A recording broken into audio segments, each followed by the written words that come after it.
We are live. I think we are live. Yes, we are live. Yes, absolutely fantastic.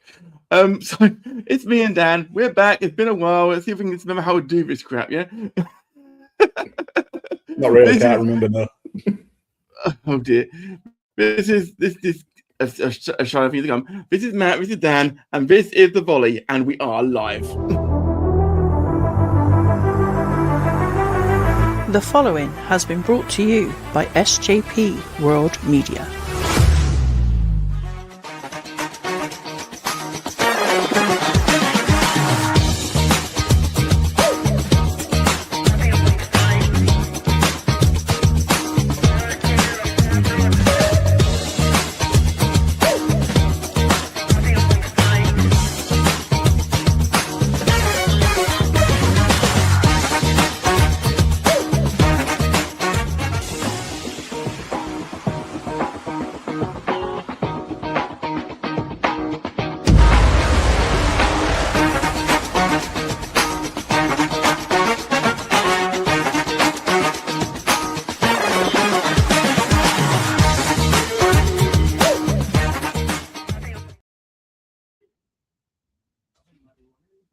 With suitable chaos there, I am Matt Lewis, joined by my strike partner on my left, and your right, Mr. Dan Griffin. How are you, sir?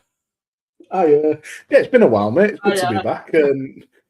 It's good to be back and talking some football. We've got a bit of ground to cover, haven't we? After the past week or so and beyond. The past week alone has been enough to cover an entire show without doing any football commentary. Let the fact that we are covering. And this is not a joke, and this is something we may discuss as well at some point during the show, the only free-to-air game on the FA Cup this weekend. Which is something of a travesty, really. It is. But at the same time, it's good because people like seeing like all these the showbiz, glamorous fixtures. And today we are showing Aston Villa versus Newcastle. Yeah, yay! Two decent teams. Good for them. Yeah, two decent teams on the day. But before we get into that, the actual important football news, since we've been away, at the start of the season, have we got? Is it the York City? It is indeed, because I'm a season ticket holder now. And York City today extended their unbeaten run to 20 games, winning 3-0 away at Wealdstone. Rochdale dropped points, so York City are officially top of the National League. We won't talk about Rochdale's 2 games in hand. I don't care. It feels brilliant. And more importantly than that, Dan Batty, who's been at York for about 3 or 4 years, finally scored his first goal for the club. So I'm a very happy boy. I imagine you are. I'm not quite so happy because the Mighty U's went down to 1-0 at Barrow today, so I'm not quite so happy today. But, these things do happen, unfortunately. But there has been a big cup set today, Dan, already. There has indeed. People who may be viewing, a certain Mr. Chris, his Burnley team were beaten 2-1 by Mansfield, and I love to see an upset, especially a cup set. I feel slightly for the Burnley fans, but also it's just brilliant seeing the lower league teams dominate the Premier League. Indeed, and it is a game still in progress, of course, from the 3:00 kickoffs, of course. Yeah, Southampton are 2-1 up at Leicester. Yeah, a friend of mine's a Leicester City fan. It's been a bit of a torrid time for them, really. Points deductions, form on the pitch pretty in the toilet. But they managed to, a goal either side of half-time for each team was level at 1-1.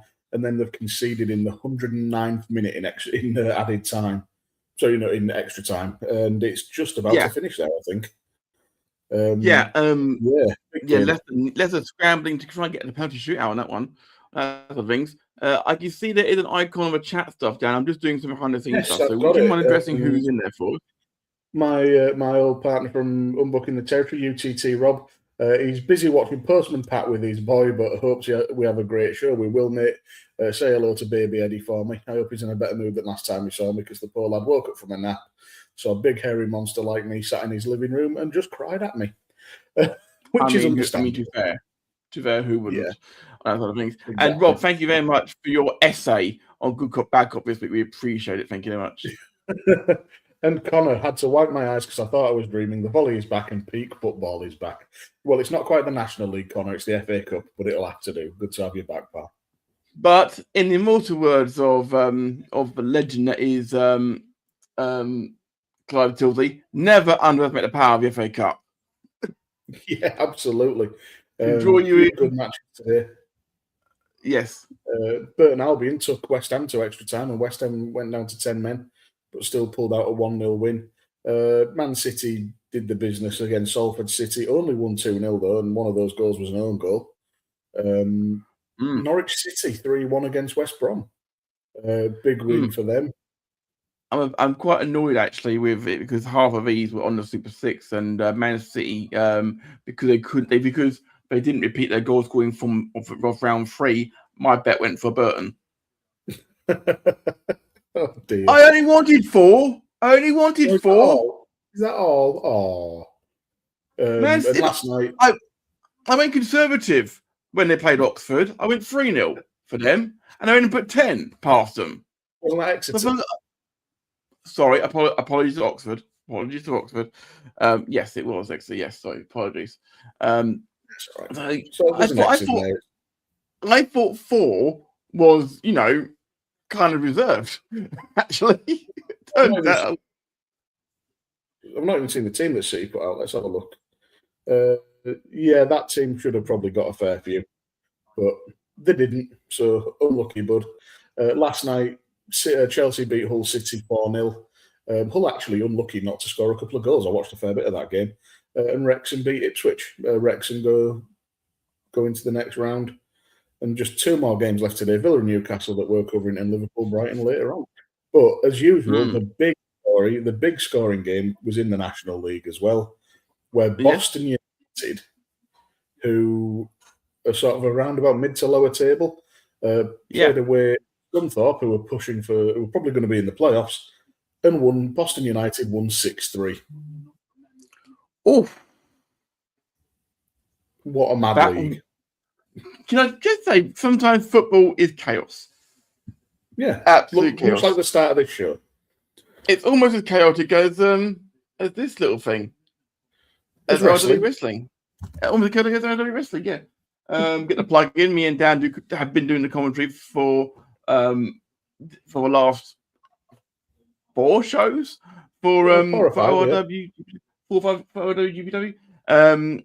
Dan is stepping away for dealing with some offline stuff and shenanigans, but he'll be back at some point in the future. Big fan of the brand, no doubt, still. So thank you, Dan. Well, I'll be on behalf of LW. Thank you for everything you've done over the last year, for helping us out in a very tight situation when literally our back was against the wall, trying to fill the gap, as it were. And you stepped in wonderfully, and you did a great job. Thank you, mate. No problem at all. Thank you. It was great to have the opportunity, and thankful to ORW for letting me do it. I have some big northern shithouse come in and ramble all over the products. Just hope I did it. You're welcome anytime. Yeah, I can't wait to see what comes next. I'll be coming down to ORW at some point this year. I'm still hoping for the May show, but I want my first one. I want to come in as a fan and just see, get to meet everybody, see how it all goes, and enjoy it from a fan seat and not behind the booth in the first instance. But yeah, nothing but good to me. Well, speaking of from a fan point of view, shall we see who the fan we're seeing in action today? Let's start with the home team. What a segue! He's still a pro, ladies and gentlemen. And I'm loving the new internet I've got, because literally so fast we've got touch wood, no dropouts. Well, mine's still shit, so there we go. Yeah, Villa lineup, it's fairly strong. Very strong. I must admit, I missed Douglas Luiz coming back. I didn't realise that had happened. But when you've got Onana, when you've got Onana and Douglas Luiz as your defensive midfield, that's pretty solid. It might not even matter that they've got Lindelof in defence. I forgot they signed Lindelof. Oh, crikey. Yeah, Lindelof and Pau Torres in defence. Luca Digne and Bogard as your fullbacks. I'm not familiar with Marco Bizzo. So I've no idea what he's like as a keeper. Interesting to see Ross Barkley and Leon Bailey getting getting starts because they've been somewhat out in the cold, really. They have been a little bit, but I mean, to be fair, I was looking through, and all we need is to as one person they need to resign or put in, and they could fill an entire 11 that was there during Dean Smith's tenure. Still, Really? Yep. Because now they've resigned Barkley and Luis, they could literally fill an entire squad from his tenure. Oh wow! I suppose if you brought back the likes of Mings and Concert, yeah, I can see that. And of course, Tammy Abraham up top. Another, I believe he was signed for 18 million because there was that whole merry-go-round with which Turkish club was it? Trabzonspor, wasn't it? Yeah, something like that. They bought him from Roma so they could sell him to Aston Villa. Yeah, very interesting. And they've got the big hitters on the bench. Ollie Watkins, Buendia's on the bench. Jadon Sancho, obviously a big name, but not necessarily in performance these days. So yeah, it's shaping up pretty solid. And then you look at the Newcastle team, and they've gone almost as strong. The only strange positioning I've got on my graphic is William Asula in midfield when I was sure that he was a striker. I mean, I think they've gone in number order there, which may not help. Yeah, well, no, I'm looking at the graphic on LiveScore as well. I've got it on my phone. Oh, I'm not looking at that. So yeah, I haven't looked at that yet. A lot of fireworks we're seeing at Villa Park here. They're coming out. Yeah, I'm not. Call me old-fashioned, but I'm not a fan of all this bullshit. I mean, maybe this might be the biggest game Villa has all season, to be fair. Well, that's as may be, but I don't know. It's just not football for me. But anyway, Dan, you haven't got to be a heel commentator no more. You're fine, mate. I'm not. No, this is just me being a grumpy old man. Fair enough. It's pretty much Aaron Ramsdale in goal, so not Nick Pope. So, is it fair to call Aaron Ramsdale the backup keeper? I think it is. Hall, Burn, Chow, and Trippier. That's a very strong defence. Trippier may be a backup these days as well. Jacob Ramsey, Sandro Tonali, and Willem Asula in midfield, according to the graphic I've got here, with Barnes, Voltemada, and Murphy up top. And I guess we'll see it in just a second because the BBC are just putting up the graphics now. Villa with a 4,231 formation, just for you, Graham. So we'll see the Newcastle one shortly. Unless they're dropping Murphy back and having Asula as a winger. I don't know. Or it could just be a good old-fashioned 4-4-2. I mean, it could be. It really, really could be. Wouldn't that be a nice I doubt change? it, but... Yeah. Oh, no, apparently it's a 4,231 as well, according to the BBC, with Tonali and Ramsey sitting behind Murphy, Voltemada, and Barnes, and Asula up top on his own. So they're using Voltemada as more of a number 10. I mean, to be fair, he has been a revelation since they signed him. With Voltemada? He started out strong. I think I've been hearing rumblings from the Newcastle fan base of how the goals have dried up, and it's actually been a bit of a rough patch for him. But he's a young player, and he's going to find his way. I think he does look class. And then like Villa. Oh, sorry, I was going to get to Konor in just a second, but just saying about a bit of a lighter bench for Newcastle. I think they've got a lot more injuries, but the likes of Anthony Gordon, Anthony Elanga, and Joe Willock on the bench providing the attacking experience. Interestingly, they've got Nick Pope and John Ruddy. So who knows if they want somebody as tall as Voltemada up there, one of the keepers might get chucked on up top. Do you want to go to handsome Nick Pope? Yeah, and with that, we'll get Connor's message up. There's a segue from Mr. Griffin as well. Perfect timing. I'm getting back into it. Connor says, I read somewhere that the EFL and National League are going to have talks on the off-season for 3 clubs up from the National League instead of 2. Yes, the 3-up campaign is in effect and has been for some time. There's been numerous incidents where clubs have had 90-plus point seasons, 100-plus point seasons, and not been promoted. The argument now is that the gap between the National League and League Two is smaller than ever. And I support it, mainly because York finished second last season and got eliminated in the first round of the playoffs.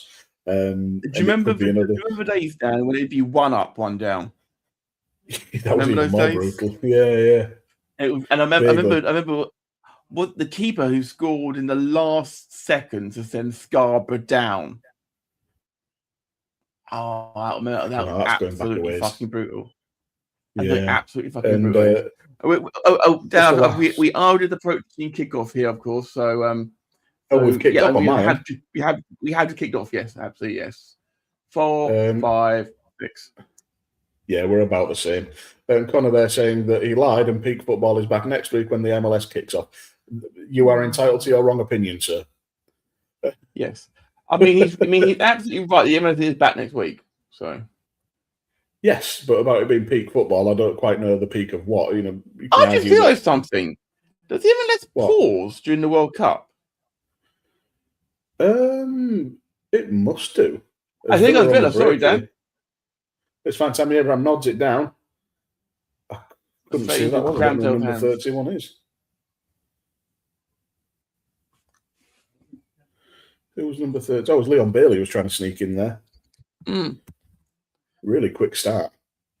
And we waffled on so long we forgot the inclusivity message, but we'll play that at half time about 15. We'll play that at half time. Yes. Oh, and I do believe there's no VAR down. I believe that is correct in round 4. Is that right? Because not all grounds have got it. I believe so. Yes. Because level playing field. Right. And also, just to confirm, from the Newdale, Southampton to Leicester City 1 after extra time, full-time final score. Yeah, I didn't see Leicester coming back from what my friends said about Leicester this season. It's been a rough old time. It has been indeed. I have to. Oh, well, they're on the verge of relegation as well with the points deduction now. They're on a goal difference. I think that, yeah. But you're saying about the lack of VAR, honestly, with going to York City and watching National League football, I've enjoyed it so much more when a goal can just be called just have a goal and it goes in and you're happy as long as there's not an offside flag. You're not waiting around for 2 minutes to make sure it's all good. Message from Konor just confirming that yes, there's a pause in late June for a month. I think the season starts back up after the tournament in mid-July. That makes sense. Good. Thank you for confirming. You kind of have to. I'm guessing the Canadian and Mexican seasons follow the same pattern as I assume so. I'm not as familiar with when those leagues start, unfortunately. No, call me crazy, but I'm not big up on Liga MX and whatever the Canadian league's called. The Canadian First Division, I think. I'm just guessing at this point, to be fair. There's Sandro Tonali is just on the left-hand side here. Talk of him leaving in the summer. Plays it to Voldemar. It just gets stuck in his feet a little bit. But the thing with Super 6 today, Dan, if you pick your six winners, and if you get them all right, you win $250,000, which is lovely. However, if they, with a caveat though underneath, if Villa beat Newcastle, they will double it to $500,000. That's Sky Sports showing bias. That's bias saying that they do not think that Newcastle are going to lose. Is it also just within the 90 minutes?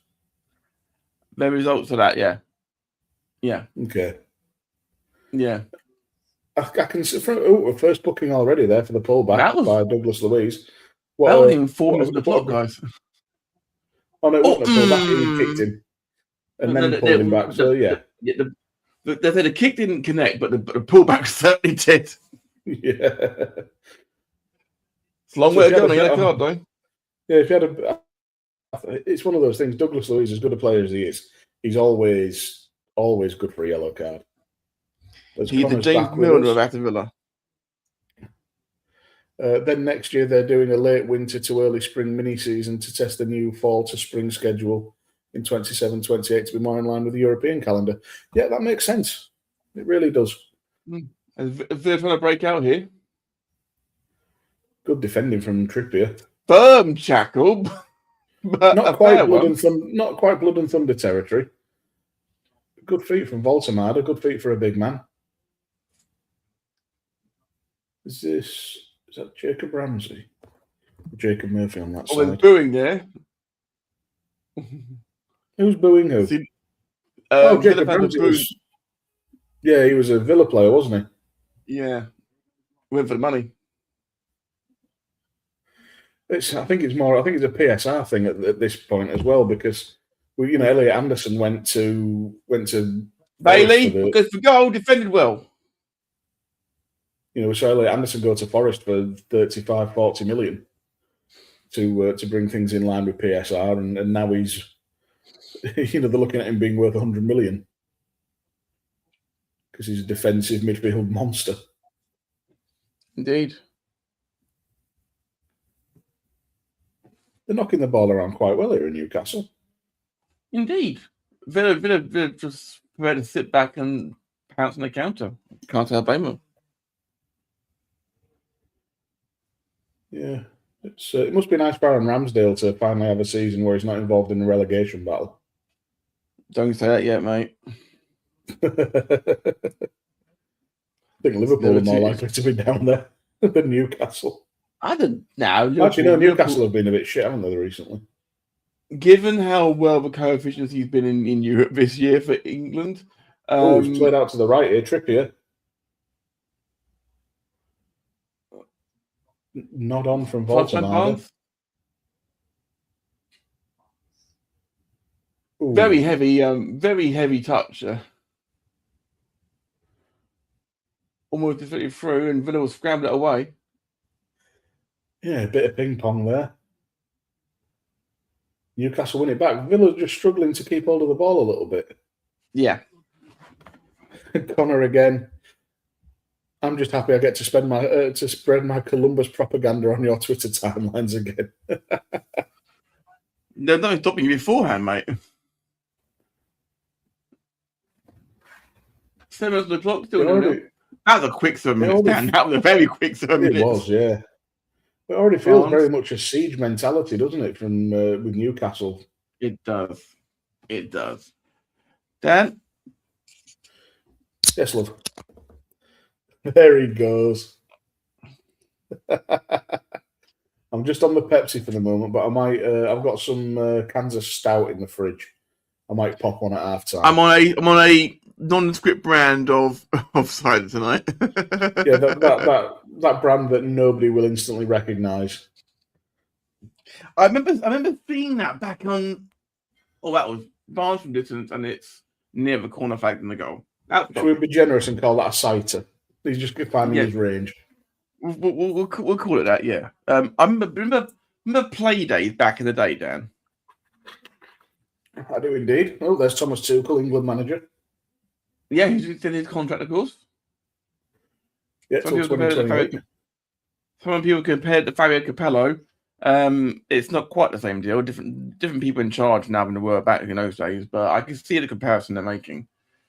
To be fair, every single game, no goals conceded, but to be fair, the teams we're playing aren't the level we're facing in America. Yeah, exactly. But we'll see how it goes. It's a World Cup. I'm still, even after the last few tournaments, I'm still very much with England in the frame of mind of we'll see how it goes. I don't want to get myself carried away. I don't want to go in expecting anything. I just want to enjoy the tournament. Indeed. Well, talk about Tuchel. We interested to talk about play days. Now, remember the human was doing a thing with Wirebird, like a make sort of thing, and they had Safeway Savers something. I think it was salt, like a big old tub of salt. And they'd had a white stick across the word Savers. You could tell the logo what it was. Still, it was the worst part. I mean, it was the worst ever attempt at hiding advertising on the BBC I've ever seen. But at least they made the attempt. Yeah, they did make an attempt, of course. Here come Newcastle yet again, and they go behind. Oh no, stayed in. That was a mental cross. It was so high in the air, no snow on it, as you say. Another message. To be fair, To be fair, with Villa at that moment in Birmingham, that's not unlikely at the moment either. Yeah. I like the Newcastle green shirts. They've grown on me this year. Didn't like them at first because they screamed Saudi sports washing. I think they still do. Yeah. But from a stylistic standpoint, they're not actually bad shirts. Is this that gives the offside? Although from a distance, I'm not a fan because they kind of blend into the pitch a little bit. How bad is your TV? I think it's more my eyes than anything else. I mean, to be fair, mate. When they're in motion a little bit, like when I'm playing video games, I have to turn off motion blur and all of that stuff. So, What have you been playing recently, anyway? I've just finished a game called The Altars. Very good, sci-fi, sort of resource management, base building. Yeah, that Barkley on the edge of the box whips the cross in. Good take from Ramsdale. But yeah, it's like a sci-fi base management thing. You play a guy called Jan Dolsky. You're going out on a mission to recover this element called Rapidium. It's like a scientific mission. Yeah. You're the only one that survives the landing, and you have to. It turns out there's all this. There was obviously an ulterior motive, like there is in every sci-fi exploration, and there's all this equipment on there to create different versions of you who took different paths in life to fulfill the needs of the base. Really interesting, really good story, and it's from a small Polish studio called I think they're called 11-bit. So really worth checking out. I picked it up on sale on PS5 for about 20 quid. Ugh. Okay. Well, it's not my fault I play the superior console. Bearing in mind, my husband bought me a terabyte hard drive for my Xbox for Christmas. It was the best thing he's ever bought me. I think The Altars is on Xbox as well, to be fair. It might even be on Game Pass. Do you know what? I've been obsessed with Blueprints recently. Oh, I was playing that sort of midway through last year. It was such a good game. The puzzles so simple. So it's so simple as a concept. And it's brilliant. Absolutely brilliant. Yeah. I really love that. And I'm playing Monster Train as well, which is a deck builder roguelike, and you're playing as basically the idea is you're on this train, you've got a shard of something called the Pyre, which is what you need to restart hell, and you play with like teams of demons, and you go through the 7 layers of hell to try and fight against angels and whatnot. Connor, the last year and a half under Poch has given me confidence in the US team, more confidence than I had with Greg B in 2022. Current group of players have enough talent to get us into the quarters. To be honest, I wouldn't be surprised with that at all. Purely because we always get like some mad home advantage in World Cups. Like you saw what was it? I remember what was it? South Africa had a decent run when they hosted in 2010. I remember South Korea made. Japan didn't. Japan did not have a good run. Just a balance. No, but they co-hosted with South Korea. They did. And Japan are a much better team now than they were back then. As well. Yeah, they true as well. They've got a free kick here, Dan. Sorry. Yeah, they do. I think it was this stepping up to take it. Oh, hello. Oh, little thing. Oh, that's beautiful. That was absolutely beautiful. I need to see that again. That's a training ground move if ever I've seen one. Newcastle are furious. Well, that is really against the run of play. Tammy Abraham. Is that his first goal for the club since coming back? Absolutely. Come on, let's see this replay. Is that Morgan Rogers over the free kick? Oh, he's off. I think if there was VAR, this would be offside, yeah.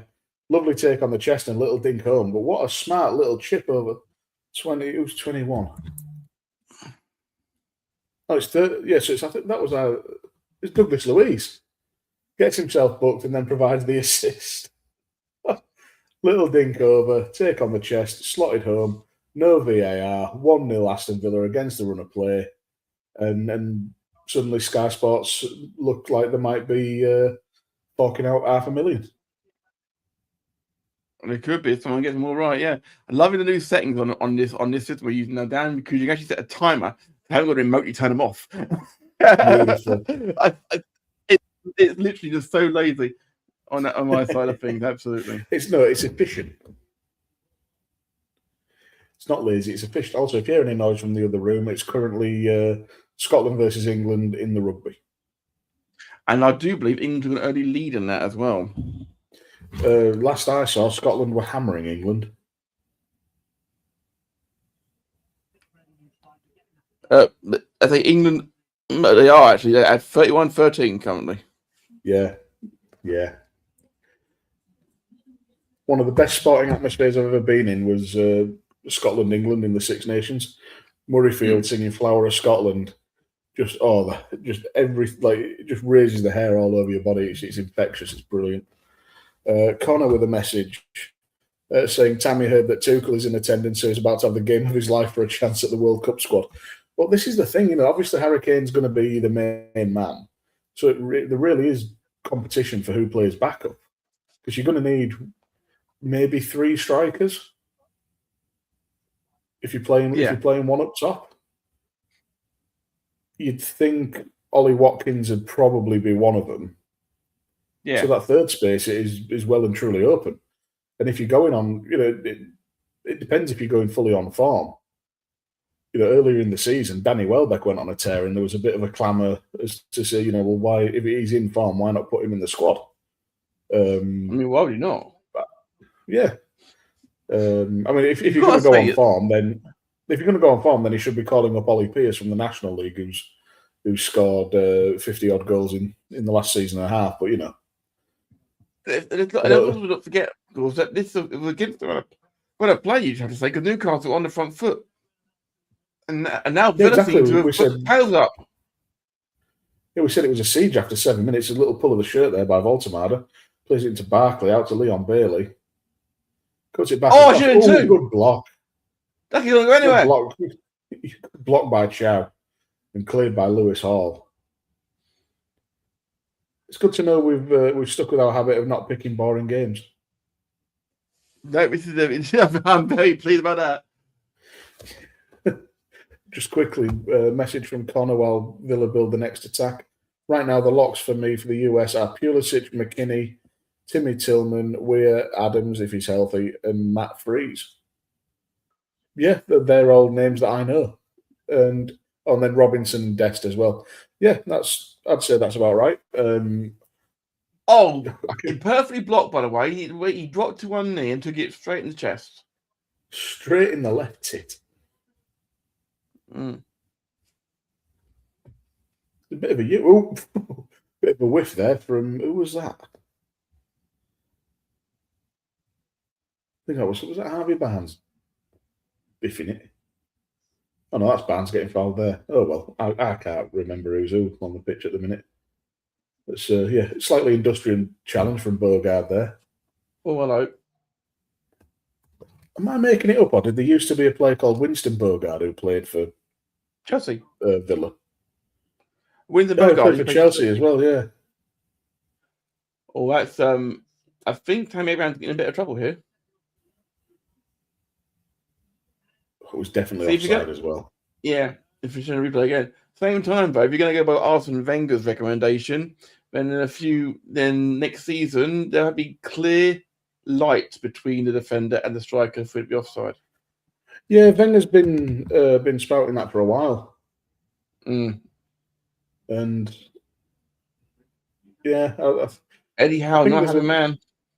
There's a lot of things in football that need tidying up and simplifying, I think. It's all got a bit too granular.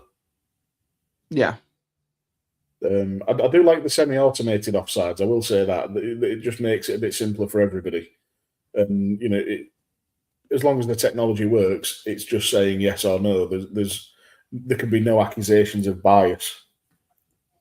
Which I do quite like. You think that? Yeah, but people will still find a way.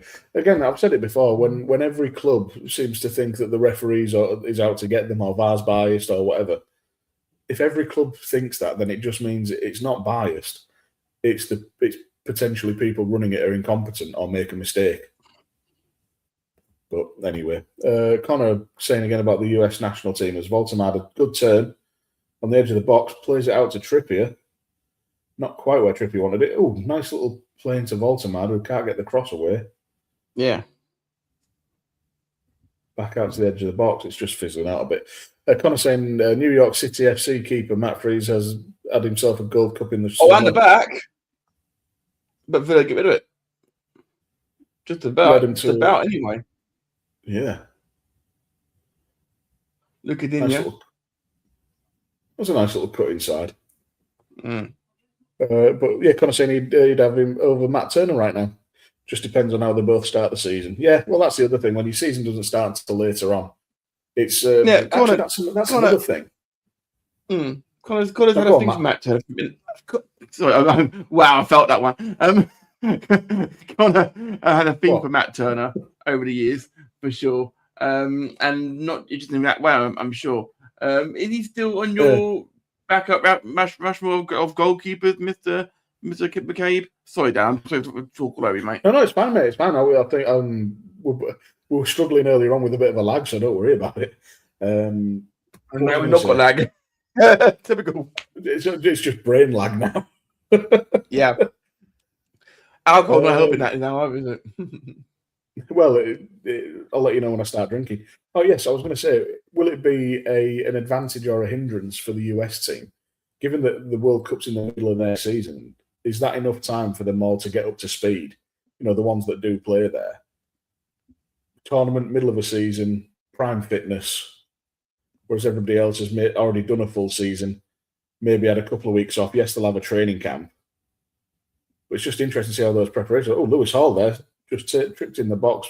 But, well, not enough for the referee to give that. That's a hack and a half to take down Douglas Luiz. I mean, Douglas Luiz is not... he's not afraid of a kickback. Oh, actually, let's see here. Oh, no, that's not a penalty. Pau Torres hangs a leg out. Or was that Lindelof? But Lewis Hall went looking for it. Connor letting us know that Turner's back in New England. Hope he's able to find his old form with the new manager. Yeah, that's fair enough. Matt Turner played for a few clubs over here, didn't he? Was he at Forest? Arsenal. Arsenal, yes, of course he was. I should have made that connection with it being Connor. I feel like he was one of the 57 keepers that went to Forest as well. I mean, he may well have been, to be fair. I think Andrew will go in goal for Notts Forest at some point. Sorry, aren't you like Forest? Yeah, I was going to say, aren't you like down to work the week between Easter, the Easter week, the way things are going? Yeah, because you're 2 weeks after me. You get a going goal and then you get a week in the dugout. To be fair, I fill the goal, so it's fine. You're smaller than me. No in terms of ego, my friend. No in terms of ego. Oh, definitely not, no. No, he did go to Forest for a bit, yeah. And Palace. And Leon, weirdly. Oh, fair enough, and now I know that. Good work mopping up there from Sandro Tonali. Yeah. Still love the story from when Tonali first got to Newcastle. Wanted to know, where to eat, where was decent. And somebody said he should go to... Gave him a name. And it was the name of a Spoons. And he rang up to reserve a table. And they actually did it for him. Because obviously it's Sandro Tonali. I've actually been to that Spoons in Newcastle as well. All right. The only Spoons in Newcastle I've been to is the one on the quayside. It's all right. Yeah. It's all right. It's all right, to be fair. Yeah, fair enough. Connor apologising. What more do you want? Oh, yeah, that's a Spoons, isn't it? Connor apologising. You guys got me talking about the US team. Love my international football. Don't apologise, mate. We're here to talk about football. There's just a bit of back and forth on the pitch now, and not much is going on, so we may as well chat a bit. With the England team, I don't think we're going to see too many surprises. Apart from, I think it's nailed on that Jordan Henderson's going to be at another international tournament, which is kind of mental. Which is amazing, yeah. I mean, what's he got on Tuchel? Well, that's my question. He was Southgate's surrogate child, how he got in the game there. And before anyone comes at us about the fact of we're Liverpool fans, why we're not supporting Jordan Henderson, he can go fuck himself. I also never really rated him that highly anyway.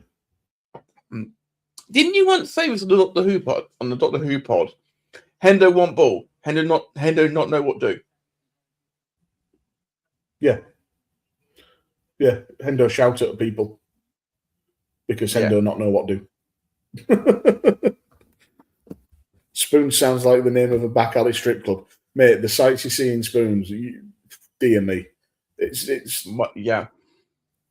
Moss Isley Cantina is more accurate. Actually, it's Moss Isley Cantina meets the jockey out of Shameless. Na na na na na na na na na. God, I love Shameless. The early series, anyway. Not quite sure about the later ones. The early ones I love with Fiona and all that line. Yeah, Jim McAvoy was in it. He was. Now he's an absolute legend in the Marvel universe, isn't he? So, and other things. Well, actually, he was in that video game, wasn't he? He was in that video game. 12 minutes, wasn't it? James McAvoy, yeah. I seem to remember he did something recently. He did that video game.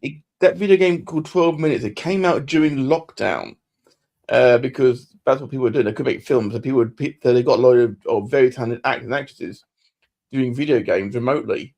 But they were barely Halo wide. Barely. Free header. The fact that James McAvoy's. Oh yeah, 12 minutes. Yeah, I thought he'd done something else as well. I'd say watch it. I'm not going to spoil it for you. All I'll say is you need a fucking strong stomach, because a lot of brutal murdering goes on in it. There's also to me. Well, after this, yeah. Did you ever play any of the what are they called? Those games which are like FMV games, full motion video games. They were like Night Trap. No, they were just a bit before my time. Well, they've started doing them again. Now. You can get them on. I got one before lockdown called Late Shift, and I'm gonna name that guy Matt because I'm obviously Matt, and I'm trying to play as that character. First, literally 4 scenes in. What's your name, mate? Matt. I'm like, no fucking way. William Asula. So what a penalty? Not a penalty. Nah, bullshit. No, to be fair, it was the away side asking for it, not getting it at all.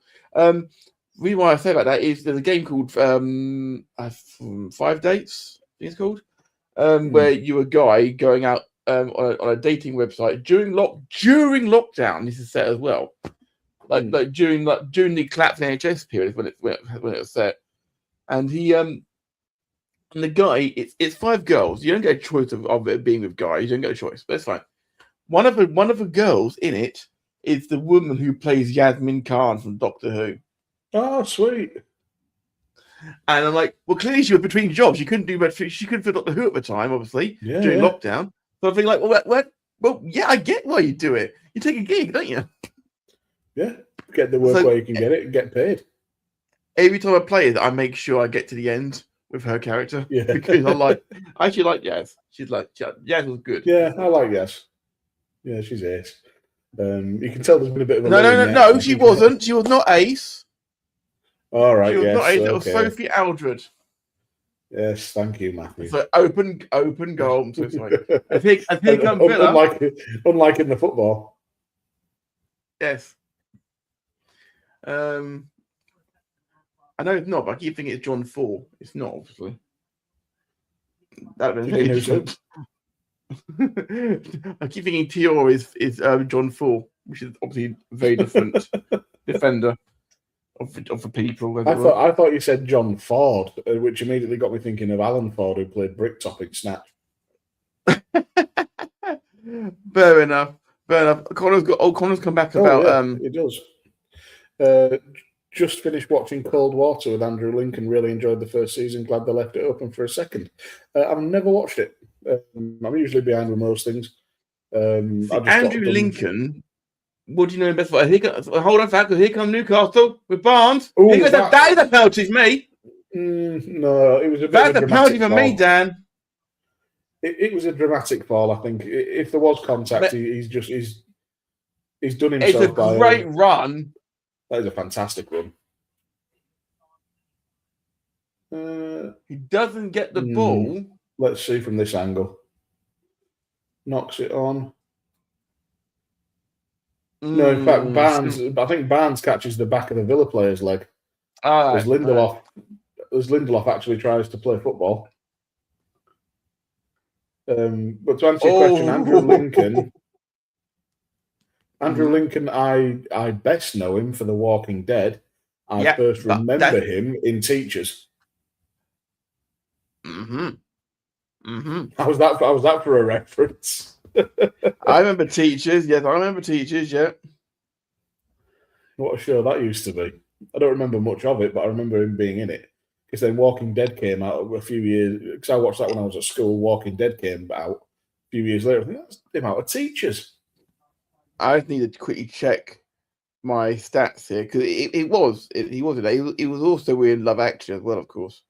Never seen it, thankfully. I'd never seen it. Then Chris I think he maybe watched it. I was happy to watch it with him, to be fair.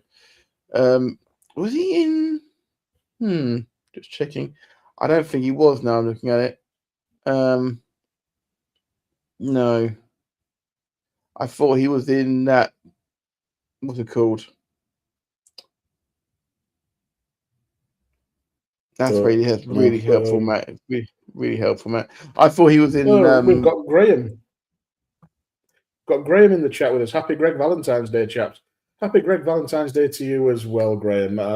We will drink. Yeah, have a drink to that. Yes.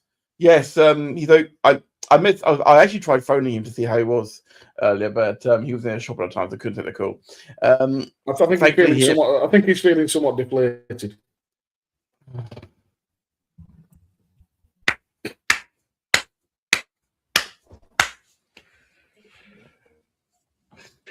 I've missed you, Mr. Griffin. I have missed you. Matt goes to Disney just for the pickles. It's not in Florida. It's not in Florida. I've never been to fucking California. Apparently, there's an American version of Teachers that aired on TV from 2016 to 2019. I bet it was terrible because every time the Americans try and do a remake of a British show, it doesn't translate because the humours just aren't compatible. Shameless. Well, yeah, that's one thing. Actually, no. I'm going to hold you to that for one moment. I'm going to hold that for a second about Shameless. I want to say, Faulty Towers, to make it work in America, who did they take out? Basil. Yep. They took Basil Fawlty out of it and had Dave Silver the main character. I mean, it might have worked, but it wasn't. It might have worked for the show, but it's not Faulty Towers. So no, the whole point of Faulty Towers is Basil slowly losing his mind. Yes. Well, not even slowly. Yes. He's absolutely mental. Newcastle in. Barnes stunning. Graham says The Office. Now, I've not seen either version of The Office, but I will support the American version being better purely because it doesn't have Ricky Gervais in it. At the same time, did the Americans try and do Red Dwarf? They tried. Oh. But at the same time, UK tried to do Friends. It didn't work. I'm sorry, I'm having a fight with my trackpad. Well, we saw what happened when the Americans got hold of Torchwood as well. Yeah, and Disney Doctor Who to be fair as well. Yeah. Sometimes a bigger budget doesn't make a better show. No, and part of the thing with Doctor Who is that it's meant to be a bit naff. Yeah, but with the charm sort of thing, isn't it? Yeah. I'm going to spin you back now quickly to Shameless in America. because although there is a big argument to be said that it wasn't XYZ, the guy who played Carl in The Shameless in America, really good actor, really liked what he can do, and the guy who plays Ian is Cameron Monaghan, who plays Cal Kestis in the Star Wars Jedi Fallen Order games, and also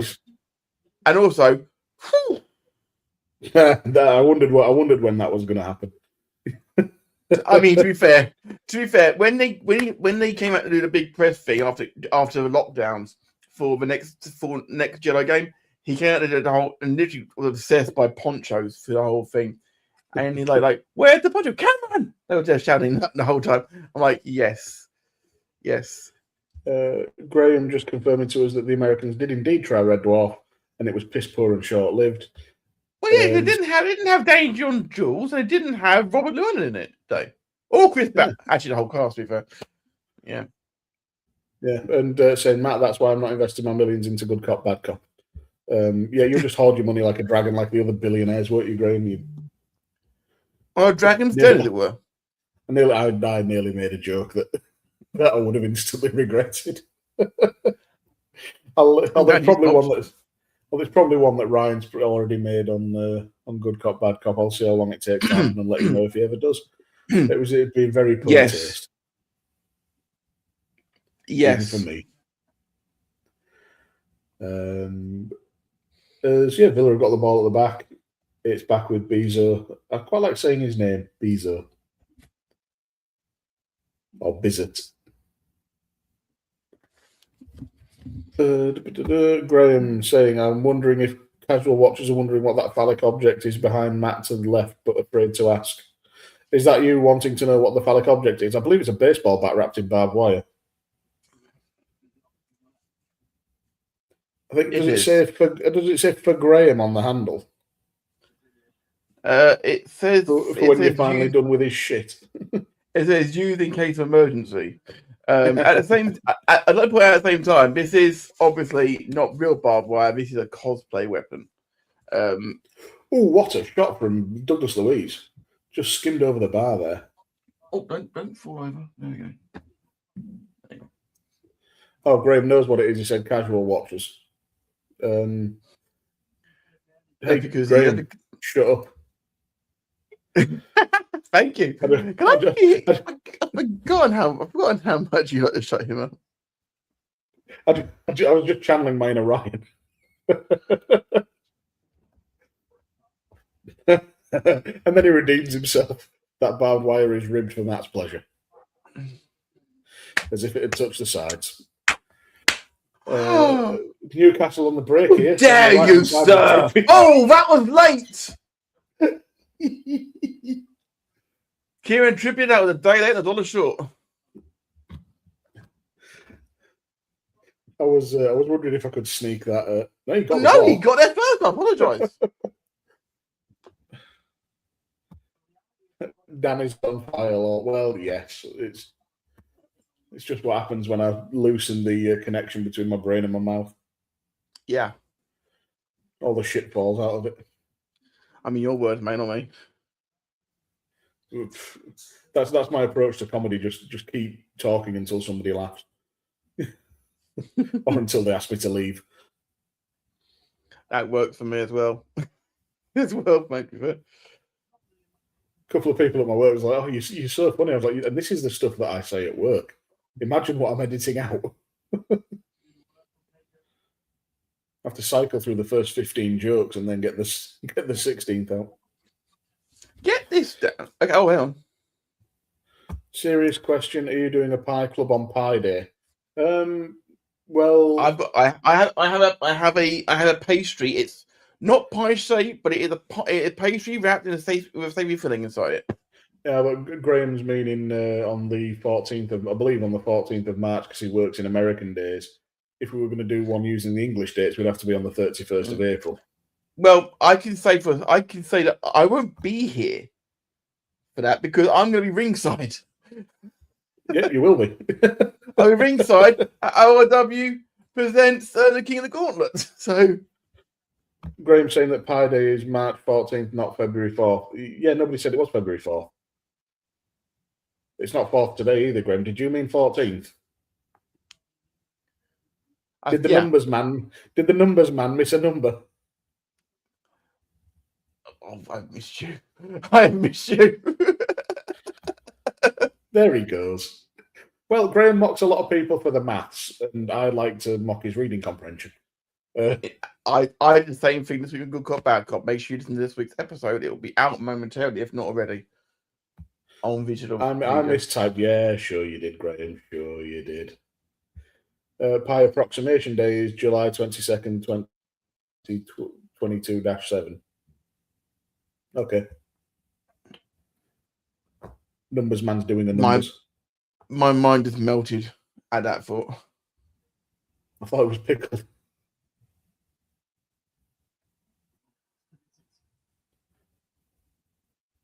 No, he's not. He's not frozen. He's just not acknowledging the joke. That's wonderful. Yeah, it's probably what I deserve. On this occasion, yeah. Oh, hello. What we're missing here?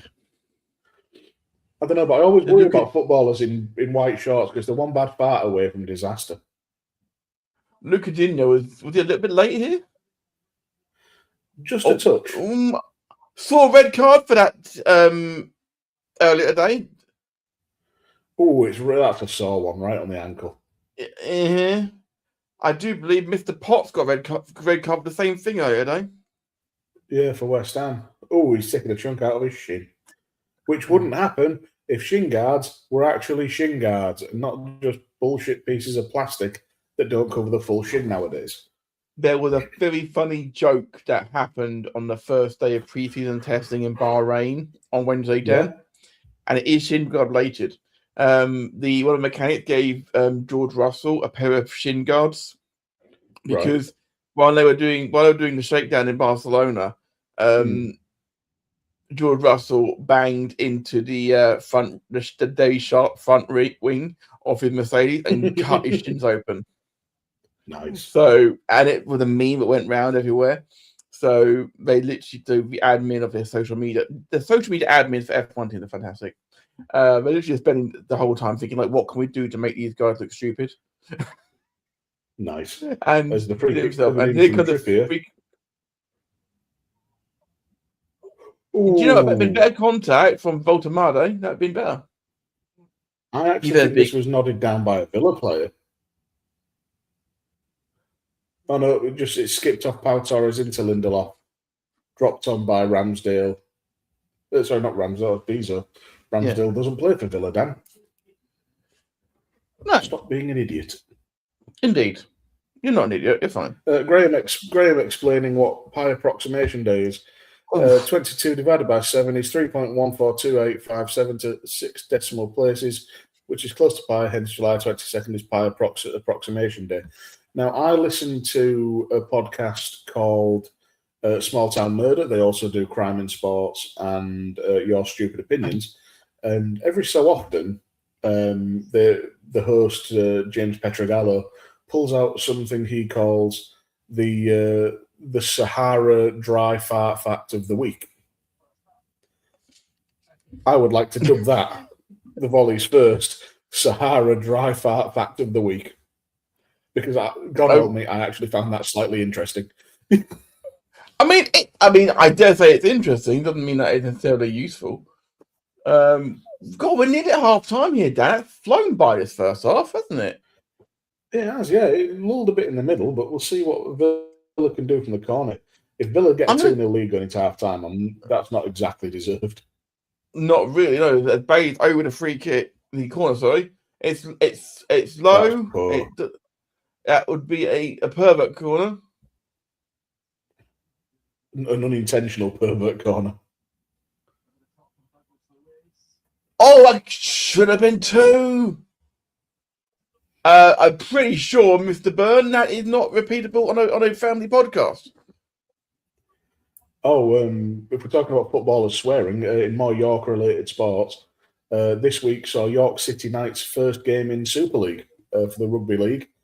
And their first win, they beat reigning champions Hull KR 1918 with a drop goal, and the guy who scored the drop goal, it was the first one he'd ever scored in his career, asked about it after the match.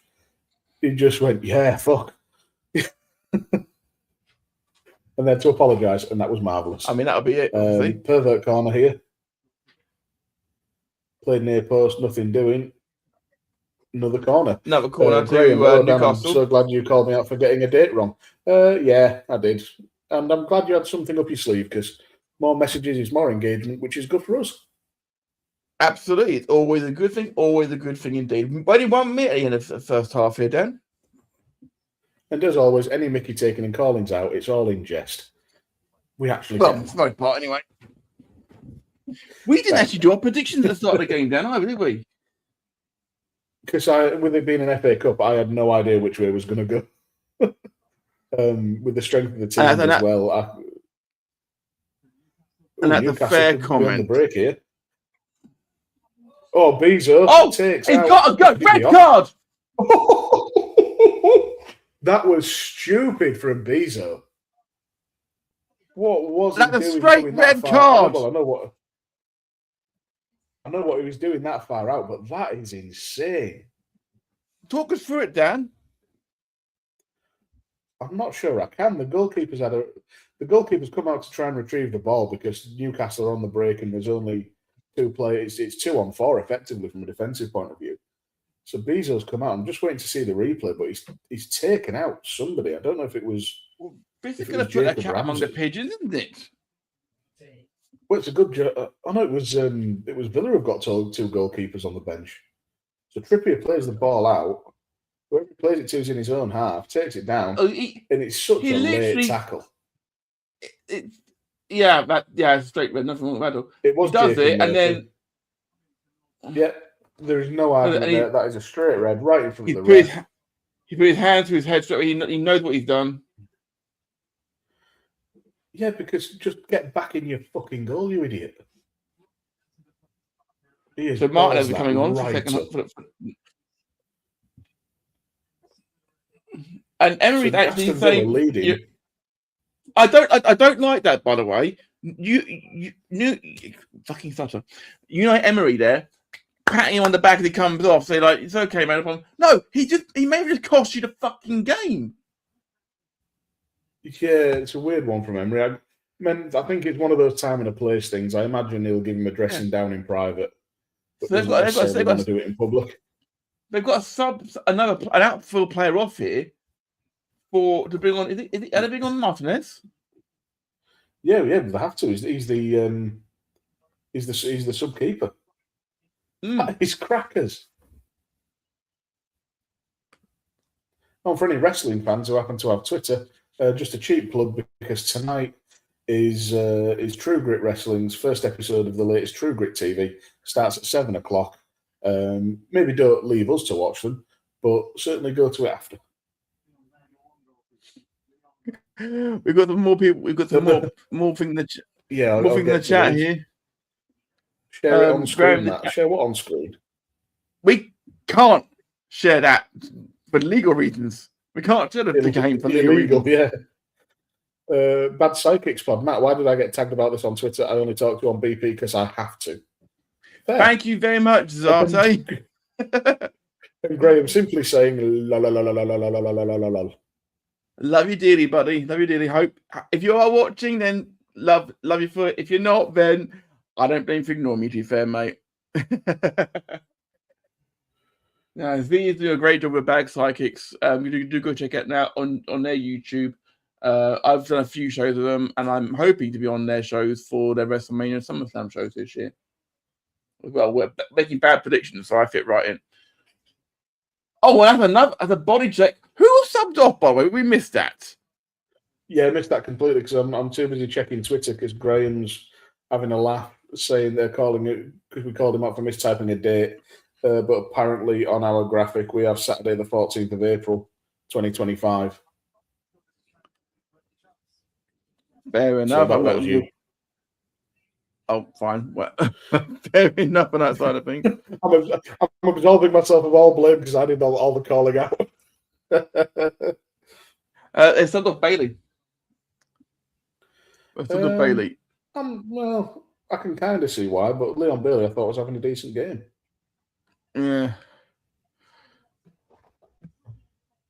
Yeah, so half-time, it's only 10 months out. Half-time, Aston Villa 1, Newcastle 0.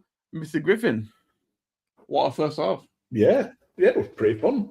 Love a goal against a run of play. And that thing at the end with the red card was just baffling. Absolutely baffling. But yeah, more of the same in the second half, please. Matt, you look confused. Should we bring that message up from Bad Sidekicks Pod? I can't read it short, yeah. Still here for now. Now they'll have stuff to do shortly. Believe Eloise and Mal are trying to do the F1 ep either this week or next if you're wanting to do that one too. It's Matt, and he's been invited on a podcast. Of course he wants to do it. I will jump in the sidekicks I'll jump in the sidekicks Discord after this Z and get it all set up. Graham, for fans of the Doctor Who pod, get in your TARDIS and watch it on advertised dates. Speaking of the Doctor Who pod, myself and Si are back on Monday. We've had a couple of weeks out. Real life gets in the way. But we're back with the Doctor Who pod with the Armageddon Factor on Monday. So on this very network, SJP World Media. Yeah. And Graham has finally left the chat because of the F1 talk. I'd like to point out that Darcy asked if I wanted to do it, and I said I'm happy to. Yeah, and it's weird because he stuck around during the F1 story earlier. Matt, you said you have a pastry. I would say Matt would go to the opening of a fridge, but I think viewers can tell that without me telling them. That's just rude. Accurate, to be fair. Accurate, but it doesn't mean it had to be said, because speaking as someone who also frequently goes to the opening of the fridge. And you've done incredibly well with your training, Matthew. That shouldn't go unnoticed and unsaid either. Thank you. I do appreciate those kind words. Somebody called Alpha Omega RLASX just simply cries laughing at that comment. And to be fair, it was. That might be Carl. That might be Carl from RW Training. So if that is you, Carl, then do boil me, give a shout out about that. Enough. It's half time here. You've got a pastry. Yes, so I'm going to click the button we have to click if I can find it. Sweet. I'm going to go get a beer. Okay, let me find a button. Here it is. It's time for Halftime Pie Club.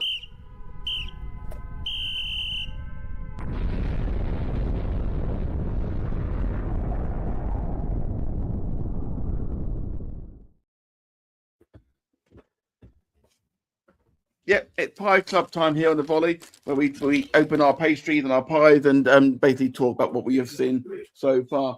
Rather particularly, Dan's gone and not moved his microphone either, so I might roast him for that when he comes back. Very briefly, I'm going to have a quick glance at the comment before I open mine up. We got it is Carl in the chat. It is me, Matt. You've done well in training. Fair. Thank you, Carl. I appreciate that, and you so have you, mate. You've done really well. So you'll be on the next show, so you've worked really, really hard as well at that side of things. It's been a very a busy first half for all concerned. We've seen Luca Digne get a yellow card. Lucas not David Luiz. Douglas Luiz getting one quite early on as well. And now we've got obviously down to 10 men with the moment of madness from the Aston Villa goalkeeper. He didn't need to come out quite that far that soon. I will be only if things stay to play. Of course, cards to change, as you say, absolutely right. But these things are all good, that side of things. Mr. Griffin, he'll be back momentarily, hopefully. That side of things.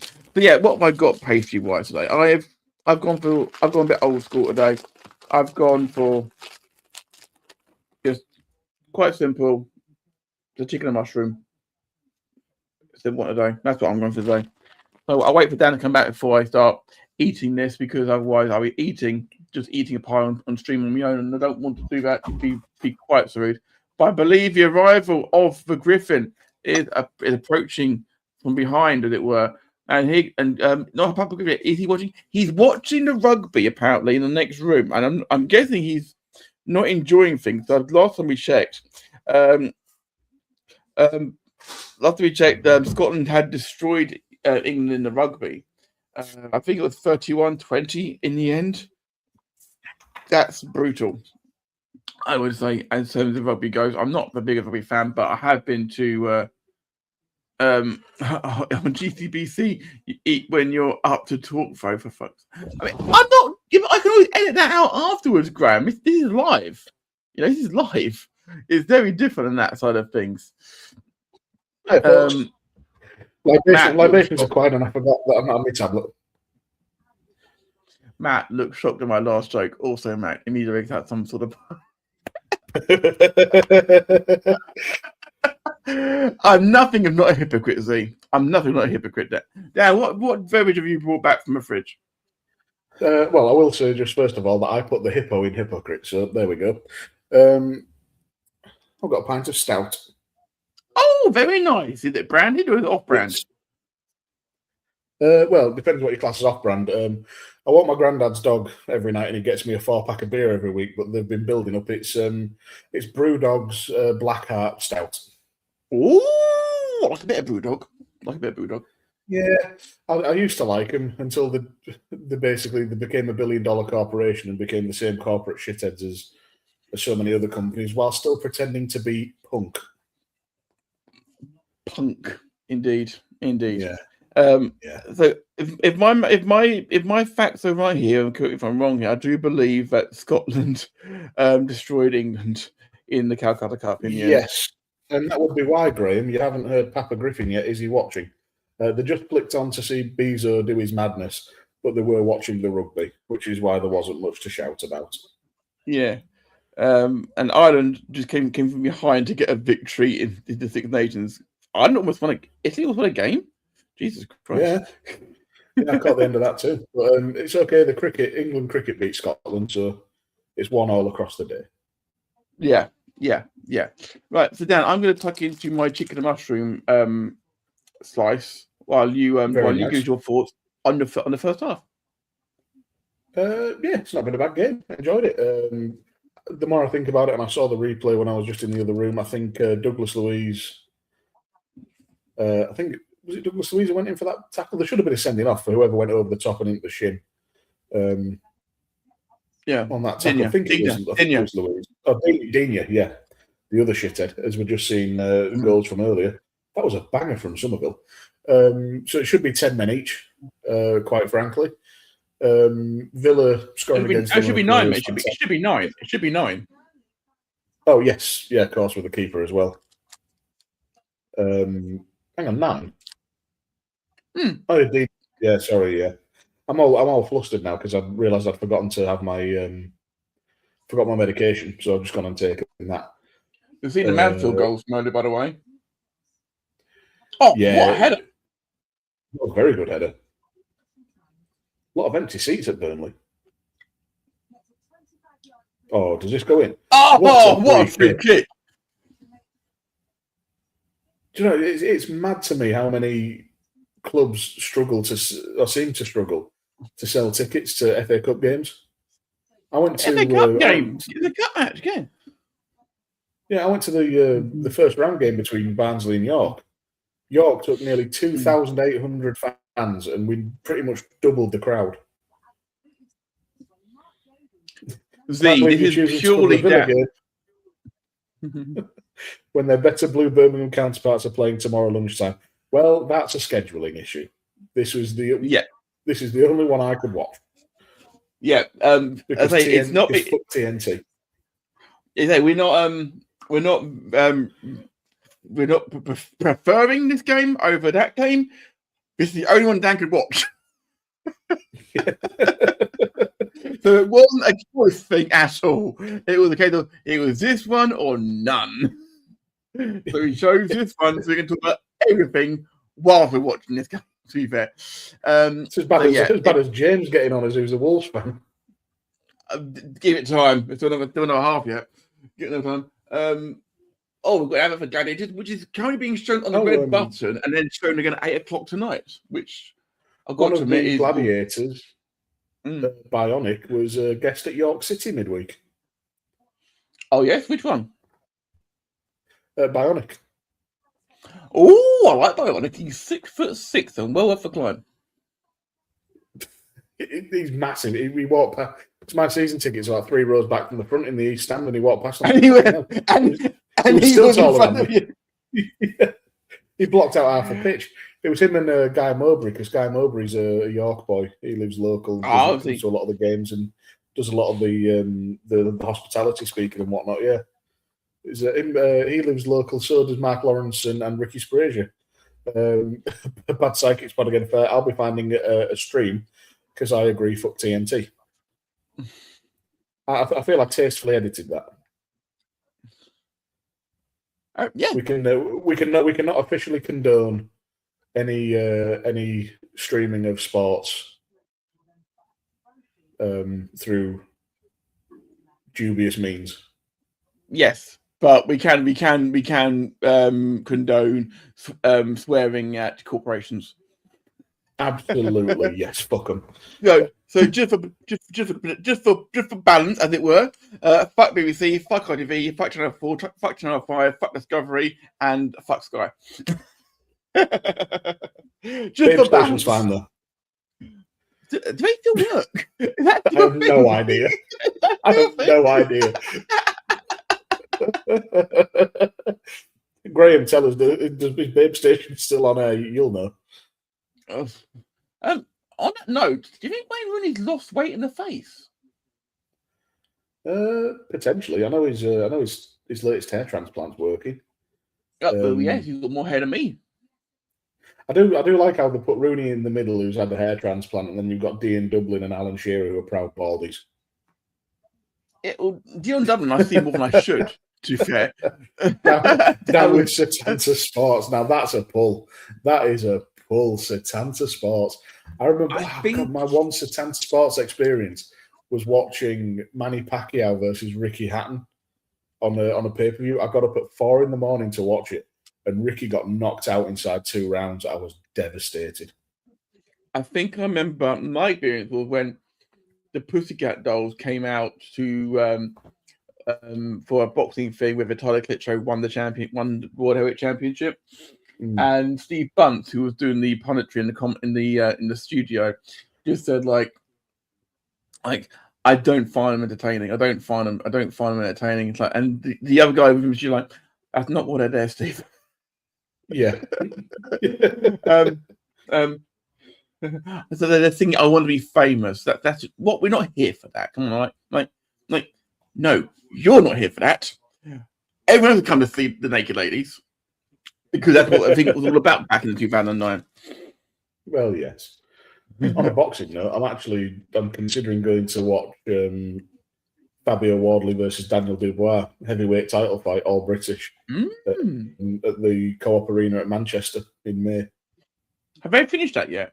I remember I know they have. It's a half-hearted joke because it was put back so many times. What's so much wrong with the damn place? Yeah, when we stayed back in the day, remember? I think AEW ran there fairly recently. If we're tying it back to wrestling as well. Can do. Yeah, AEW ran there. They've had various gigs on there. I think they did have some big teething issues getting it open and getting it sorted. But yeah, yeah. Good God, I was just trying to think. I have been to Villa before. Sorry, I had that running in the background. I knew I'd been to Villa at some point, but when I was at uni, one of my housemates was a Hull City fan. I went to uni in Chester and was saying, "Oh yeah, we'll go down to watch Villa versus Hull. It'll only be 20 quid a ticket. Let's go down. It's not that far a drive. It was a fucking far drive, and it was 20 quid a ticket for him because he was a member of some sort of Hull City supporters club. The rest of us had to pay full whack on the door, and we stood there in the freezing cold. I think it was about 30. That's not too bad, still, but yeah, that was in 2008. Oh, crikey! Or 2000, yeah, a long time ago, and we were stood there freezing cold, and it was a shit 0-0 draw, and I had to park my car in somewhere in Aston, this dubious car park, which I'm not entirely sure was legit. A car park, and I was just happy that I came back and my car was still all right, even though it was just a crappy little Corsa. God, I love that motor. I mean, fair enough. Hey, it was a little Corsa. It was great for me. Your first little run around, it was beautiful. As we're just seeing highlights from the game here, I still can't get over Bezo. What was he thinking? I'll tell you what's weird. I don't think he was thinking. It's apart from Abraham scoring the goal, I actually can't pick out a standout performer today so far. That's a curious bit. There's bad psychics tell me that's what you get for going to Villa Park. Yeah, fair enough. Look, I didn't know any better. All right.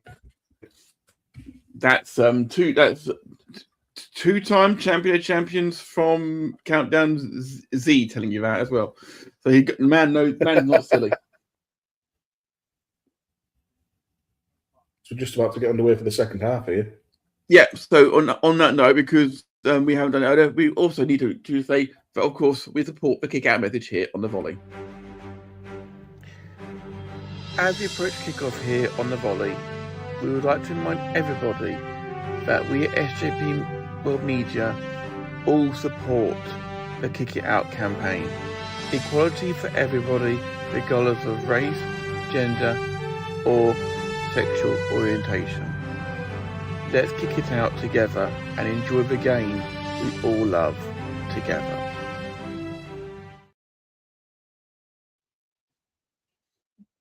Absolutely. Kick it out, right out. And we are on the way. About 37 seconds on the clock in the second half. Newcastle kicking off from left to right. With a pervert corner. Good for goal, with Martinez preventing the corner. Yeah, deflects. Oh, this wow. Is going to be I'm keeping one eye on the National League because two of the playoff teams are playing each other, Carlisle and Forest Green. Carlisle have taken a 3-0 lead in the first half. That is mental. And former York, in that game, the two managers, you'll recognise the two managers, Robbie Savage managing Forest Green and Mark Hughes managing Carlisle United. Wow, how I might have fallen. Both been beaten by York City this season. I remember Mark Hughes was literally a season away from winning a championship for Man City. Yeah. Bad psychics pod. Notice you didn't kick out abuse against disabilities, you ableist bastard, Matt. Getting you cancelled immediately. Oh, very good. There is something I'd like to say there, but I think I might get cancelled if I did say it. Do it. No, not doing it. Do it. We'll update it for next season, see. How about that? Connor saying, I'm back, lads, doing some stuff on my sports channel, so I figured I'd come and say hello. Good to have you along, Connor. Buenos dias, señorita. And Alpha Omega RLASX, again, just with the laughing and crying emojis. Someone likes watching you get ripped apart. That's Carl. That's Carl from Trading, who is going to be on the next show. Yeah. I'm saying this channel has been doing pretty good, so pretty happy over it. Good on you, mate. Yeah, really pleased for you, buddy. Really, really pleased for you, buddy. Out of for a bit of throw on the side. Yeah, it looks like it. Again, it seems to be a very similar story to the start of the first half. Newcastle seems to be. He's just turned up. He's either just finished bollocking Bezo or he's had a massive poo. Who knows? Bad Psychics pod. All right, that'll do, I suppose. But if it's not there come August, it's angry people with pitchforks on Twitter for you. Very well, sir. Very well. We'll make sure it gets adjusted accordingly for so we're not called ableist. Never been called that before. Been called anything. I've never been called ableist before. Connor with a shameless plug. Membership to £1.49 a month if you're interested. # shameless plug. I appreciate the hustle, good sir. I appreciate the fact you put in pound, shilling, and pence. Yeah. Actually, yeah, I do. Thank you, Connor. And Carl, again, can't promise I'll be on the next show. Matt can only hope, though. You're in contention, my friend. You're in contention. I was going to say, probably being far too modest. Yeah. But he was there this past week when I got a standing ovation for a back roll. Fair enough. The last roll I Yeah. gave standing ovation to was a fresh sausage roll at Greg's. I'm going to say with a sausage roll, but I thought that might be a bit too mean. Oh, well, you can trust me to be mean to myself because nobody hates me more than me. Anyway, we'll save that for the therapist as Douglas Luiz gets hacked down.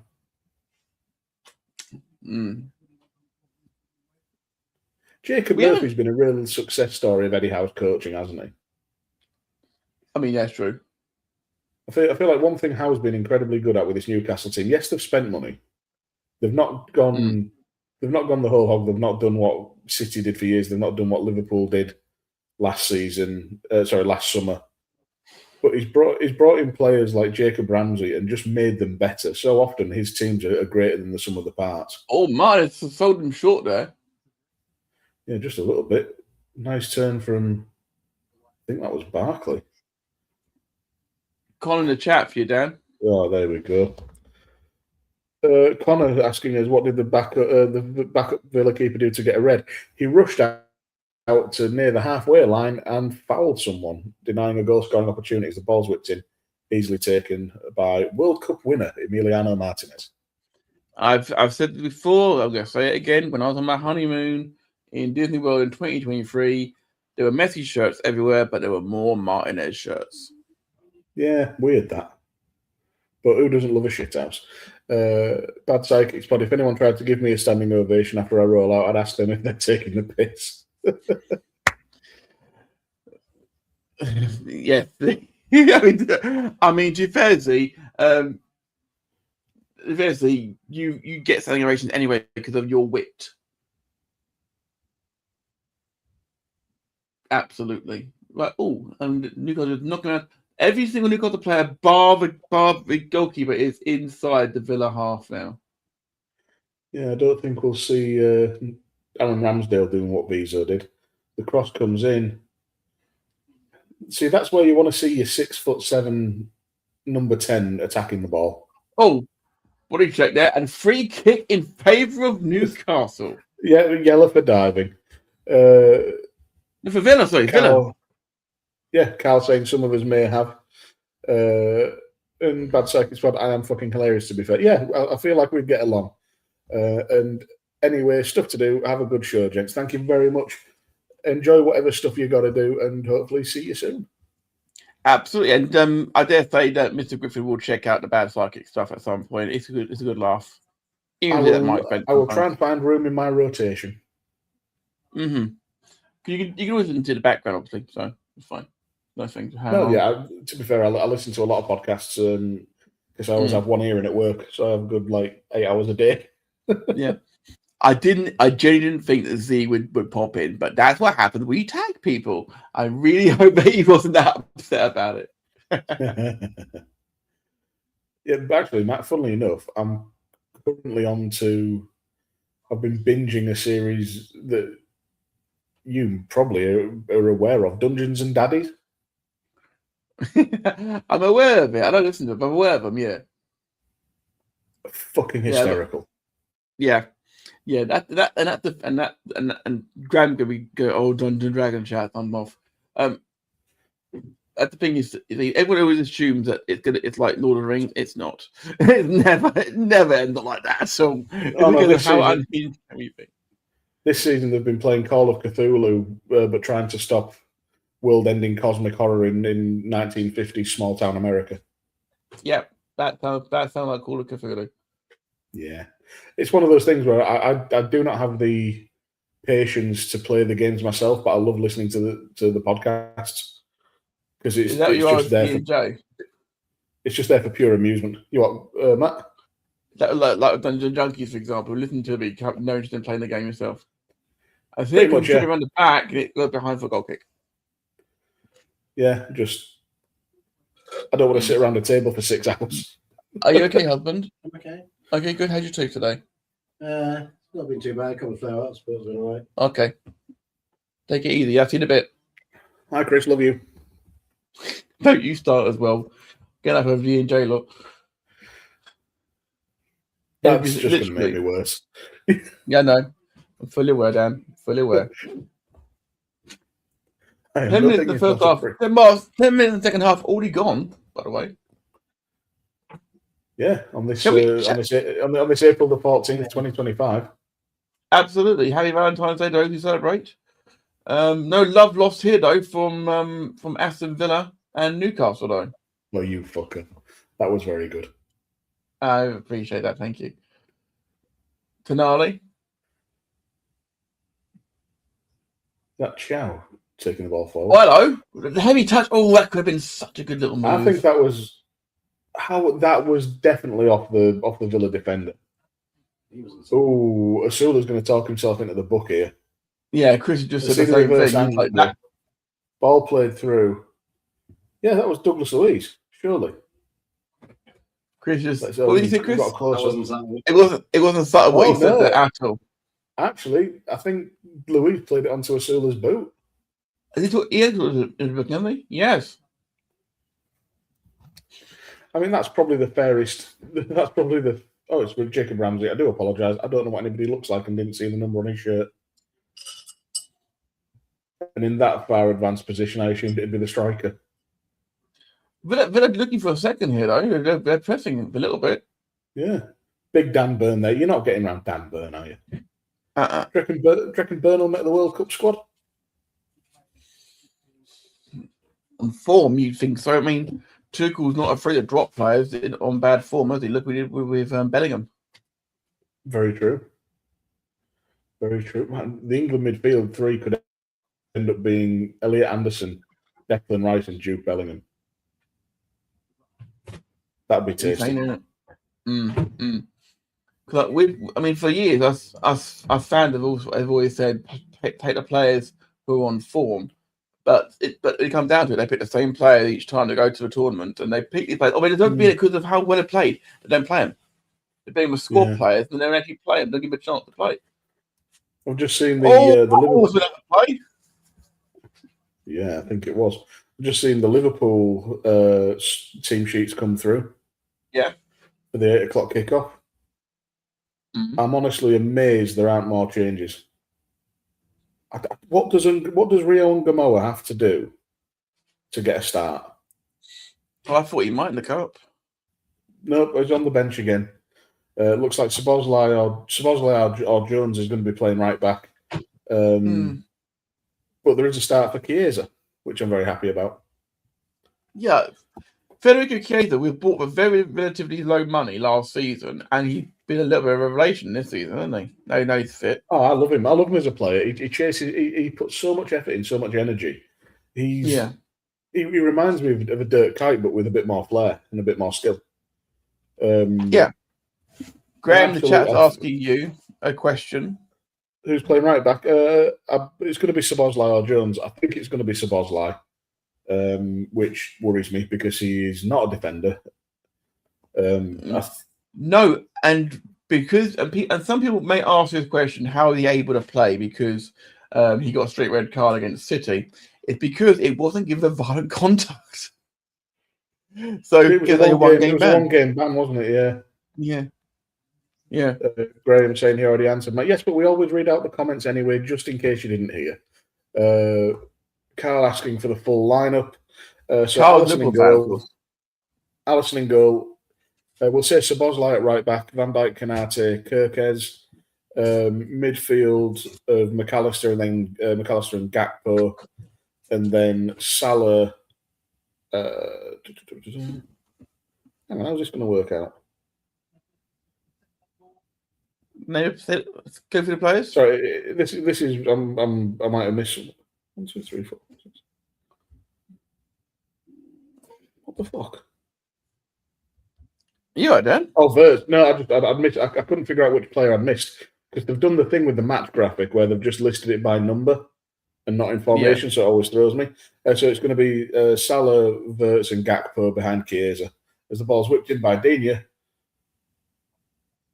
Comes to nothing, but the ball's still in the box. Indeed. Ross Barkley out there. Ross Barkley, by the way, fair play to him. He was sort of out in the wilderness. Yeah, he was out in the wilderness for a while, wasn't he? Playing in France. I think he was playing for Nice. Wasn't he play for? Didn't he play for Luton a few years back? Yeah, he did. He came back to the Premier League with Luton and then got taken on by Villa. Oh, down in the chat. Oh, stand by bed. Yeah. Oh, shoulders out, shoulders back, tits out. Watch for the shoe. It's the boss. It's SJP words. Hey, hello, mate. How you doing? Hey, yo. Si, congratulations on another great show this week, by the way, mate. Oh yes, on Rock Radio UK, Play It Loud with Si. I was sat there thinking, the Doctor. I was sat there thinking, but the Doctor Who pod hasn't come out yet. and I thought I had a fucking ego. I do. That's why I kept it. That's why I kept it quiet initially. You'd have just run with it. Si saying, cheers, lads. Yes, tune in to Si every Wednesday, 5 till 7. Rock Radio UK, either online or through the app. Playing the very best in hard rock and heavy metal. He's introduced me to a good few bands over the 6 weeks he's been on the air, and it's our Si and the music he loves, and it's a bloody good listen. So get to it. That may be being very. Graham filing a complaint with the boss. Si, the accuracy of dates on the graphics is appalling. # Doc Matt half his wages. Well, half of nothing is still nothing. So, what's wrong with the graphics? Well, the date for one. Where? Newcastle, on the latest graphic, it says 14th of April. That's why we're taking the piss out of it before. Newcastle absolutely incredulous here that they don't have a penalty because they're thinking it was a handball in the box. And they may have a point. I just need to see that replay. Year was wrong. Month was wrong. It said 14th of April, apparently. Let's have a look here. I think Dini's arm was up, but he was turning around. Oh, I think I understand what you mean. Anthony Gordon and Anthony Alanga both shaping up to come on.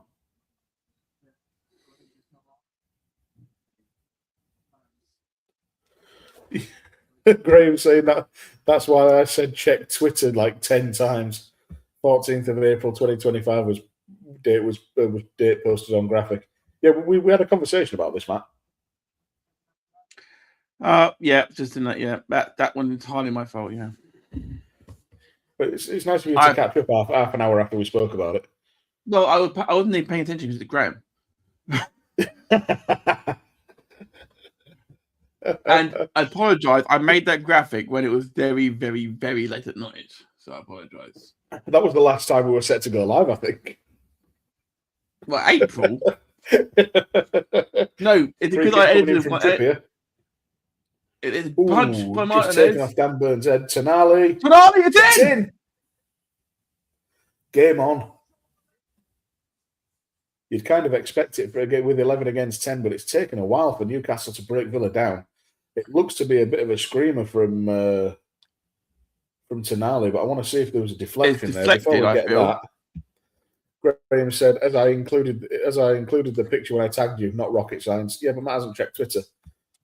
And then Graham says, so like GC, no, because I'm doing a live show, Graham, is why. Go figure. I think that just goes straight through. Let's have a look. Oh, no, it was heavy deflection off Douglas Luiz. He's been involved in everything today. It was on target, though, so it will go down to Dana goal for sure. You didn't hear that on the live, but my brother just walked past as I said heavy deflection, and he told me that I'm a heavy deflection. Fuck you. Oh, Cam. We did hear that. You right, Spud? No, you don't get to talk to him. He's being a dick. Oh, wow. Thanks, sir. Matt was asking if you're all right, but I said he doesn't get to talk to you because you're being a dick. Don't know if you heard that, but he's all right. Same as ever. Subs coming on for Villa as well. Well, there will be at some point. And I think the sub for Newcastle come on as well. Yeah, Gordon and Ilanga have come on. Didn't catch who came off. Scored and they've just scored and they've just upped the attacking pressure. Well, why not? They've got to win the game. Asula off for Gordon, Murphy off for Ilanga. Neither have done much in this half. Foul on Onana. Yeah.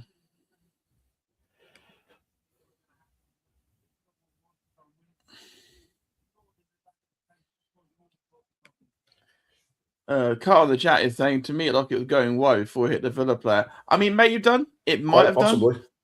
It might have done. And moment it's going down to an goal. If it changes, I will adjust my graphics accordingly.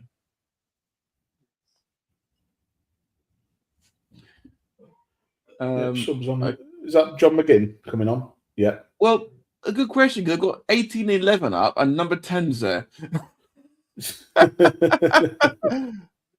So that's Tammy Abraham coming off. It was so cheeky and so effective. Yeah, that goal. Do you know what it reminds me of? It reminds me of when Trent did that corner against Barca. Because corner taken quickly. Yeah, and Ollie Watkins coming on for Ross Barkley. So yeah, both teams stepping it up. Have Villa got Buendia coming on? Yeah, Buendia coming on. I thought it was John McGinn. Tanner Pruitt's favourite Scot. Yeah, what was Tanner's problem with him? He's obsessed with him. Scottish Sedan, they called him. Oh, right. Exactly, Carl. Corner taken quickly. Origi. I don't know if I'd have to verify the stats, so I apologise if this isn't true. But apparently, across the semi-final and final, Origi had 3 shots on goal. All 3 of them went in. Yeah. Beautiful stuff. And Carl saying that I had to since you mentioned it. Yes, well. Yes, absolutely. Ironically, up for the throw here. Now we've mentioned it, I've got to mention, of course. So you may know this, Dan, but some people watching may not know this. That very game, we were 3-0 down from the first leg. Liverpool had 3-0 for the first leg. Didn't put forward in the second leg. So I figured that was it. We're out of it. Went for a date with Chris instead on the seafront to El Guaca restaurant. Put me phone on the table, upside down. Didn't want to look at it. Nothing like that. Buzz. Turned it over. Turned it over. I was like, oh, fuck. Well, thank you for not watching the game, which meant that Liverpool won. To be fair, I've done it before. I walked out at 2-1 down in the game when Liverpool came back to beat Borussia Dortmund as well. Brilliant. Yeah. Well, as walking home, it went to 3-1, so I feel we're definitely screwed. And then Coutinho obviously made it 2, and then obviously Sacco and Lovren. Let's not forget. Yeah. Let's forget Lovren. The Villa fans getting in each other's way here. Voltemada plays back to Tonali. Oh, good defending Tonali. Voltemada can't get there. At York City on Wednesday night, playing who are we against? This is where Hartlepool. Villa getting each other's way here. Newcastle 2-1. Looking for a long throw. They're at the back in fashion. York City 2-1 up. 97th minute, silly tackle on the edge of the area. Free kick falls to a Hartlepool player, bang, 2-2. 97th minute, 100. It's 10 minutes added time, so looking at 100 minutes. Yeah. On the loads of Villa looking right here. Free kick given in favour of Newcastle. That's dubious. People, hundreds of people, if not a couple of thousand, streaming out. And then in the 100th minute, York get a penalty. Yeah. And score it in the 103rd after a load of bullshit. Oh, that's a lovely ball through. Ramsey, ball cut out, played to... my God! Oh. And Carl rightly saying, this is why you never count us out of any game for Liverpool. Yeah. And you never leave a game early unless you absolutely have to. I had to leave the York Forest Green game last Saturday because I was working the bar at True Grit. So I had a prior commitment, I had to leave at 75 minutes, but that is what it is. Graham asking, so now I'm wondering if Rugby Rally is appearing on February 20th, 2026, as Matt put in print, or if it's really April 20th, 2027. I can put you in timeout, Graham. Remember that.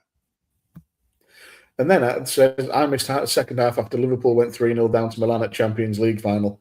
Watched extra time, though. So as people who've watched us before may know, my mum's a diehard Liverpool fan. She ended up going to hospital for an issue. That Dan Burn in the background there. Yeah, I just saw that. No VAR though. Yeah, very much unlike, and obviously very worried. Because for my mum to miss the game, it must have been incredibly bad. So not only did we have to go through the worry, pain, and agony of a penalty shootout, we had to think about our health as well. But we were still updating by text. One more than the other, of course. And that was when it was 10p a text. Dan Burn tries to get away, gets grabbed around the throat. It's a corner, I think. That's the penalty all day long for Dan Burn. It was nearly a bulldog. He went down very easily, though. He did, but yeah. He went down easier than Bonnie Blue. Carl saying, I was born the year of that Milan game, but I'm trying to find somewhere to watch it. Shut up. You with your youth. Fucking hell. I've got it on DVD, Carl. You can borrow it. What's a DVD? I don't know. That's a good point. I've got a library full of them. Ball over. That was amazing. A ball actually just went over Dan Burn's head. That's actually impressive. That's quite sobering to know that one of the guys I trained with is literally.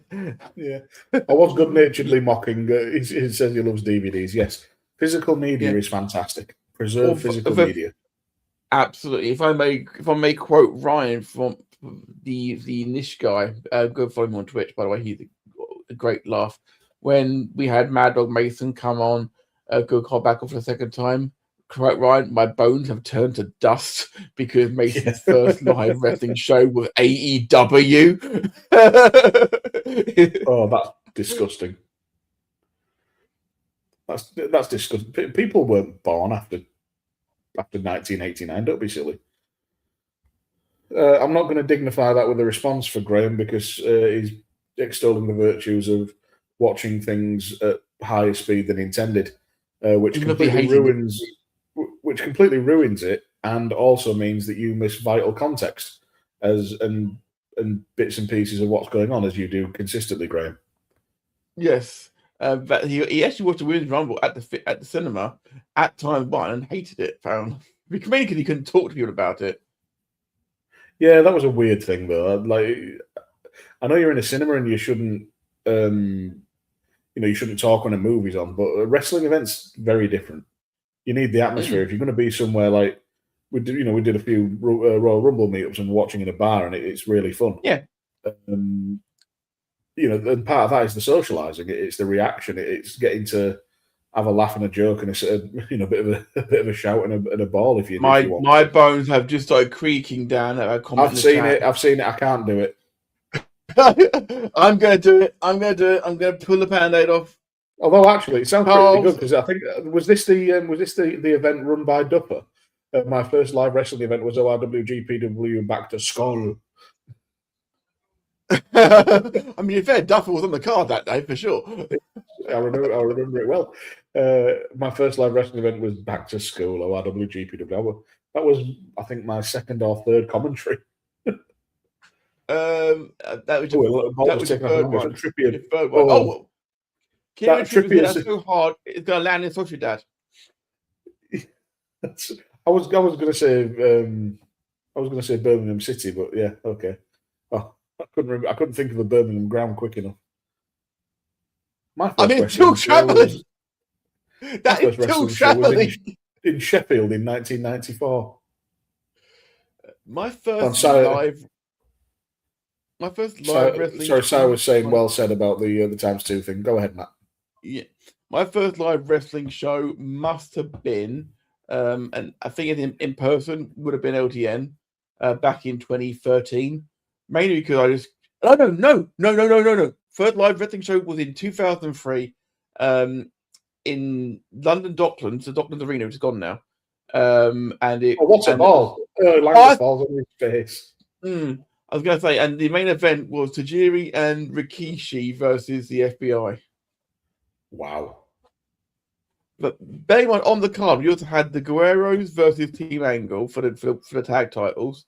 You also had Redacted versus John Cena, and a heel John Cena as well at that point, and Big Show versus Brock Lesnar for the WWE Championship.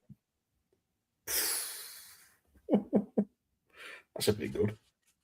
So all of those matches, and they main evented with Tajiri, and in a no contest because all the heels came out to ruin it, and then all the faces came out and they danced with Rikishi. Oh, there we go. Send people home happy. Yeah. So there we had the thing. But the best thing was is we had people behind us claiming they heard that The Rock was here and Goldberg was here. I'm like, really? No. Even back in 2000, it wasn't quite done. Carl's looking up to us, but I say that. I'm taking this as genuine. They're saying it was. Love the commentary, by the way. Thank you very much. I appreciate that. Yeah. It was very fun to do. As the corner's about to come in from Triple. Are you on quiz duty, Christopher? Not quite yet. I'm going to some game for that, and then. Oh, what are you playing tonight? We're doing more Zambia Chronicles X. Okay, make sure you check out Chris's gaming, Chris's channel. Chris, I'm not recording it tonight. I'm not recording that game, but I know. I've been plugging your channel. Chris Reactor 1 on Also, YouTube. Chris, all of his tell Chris he needs to play the altars. I will let him know. He don't know if you caught his recent video he did about on Hitman, Dan. I had to Diana for him. I was sitting next to him, telling him, advising him on where he should go for his kills, and I'm like, a few times I'm like, could that just go that way, that way. Oh, what a strike! Now, no dispute about that one from Tonali. Sandro Tonali, you dirty bastard! That was dirty with a minor shoelace. Filthier than Hugh Hefner's bookshelf.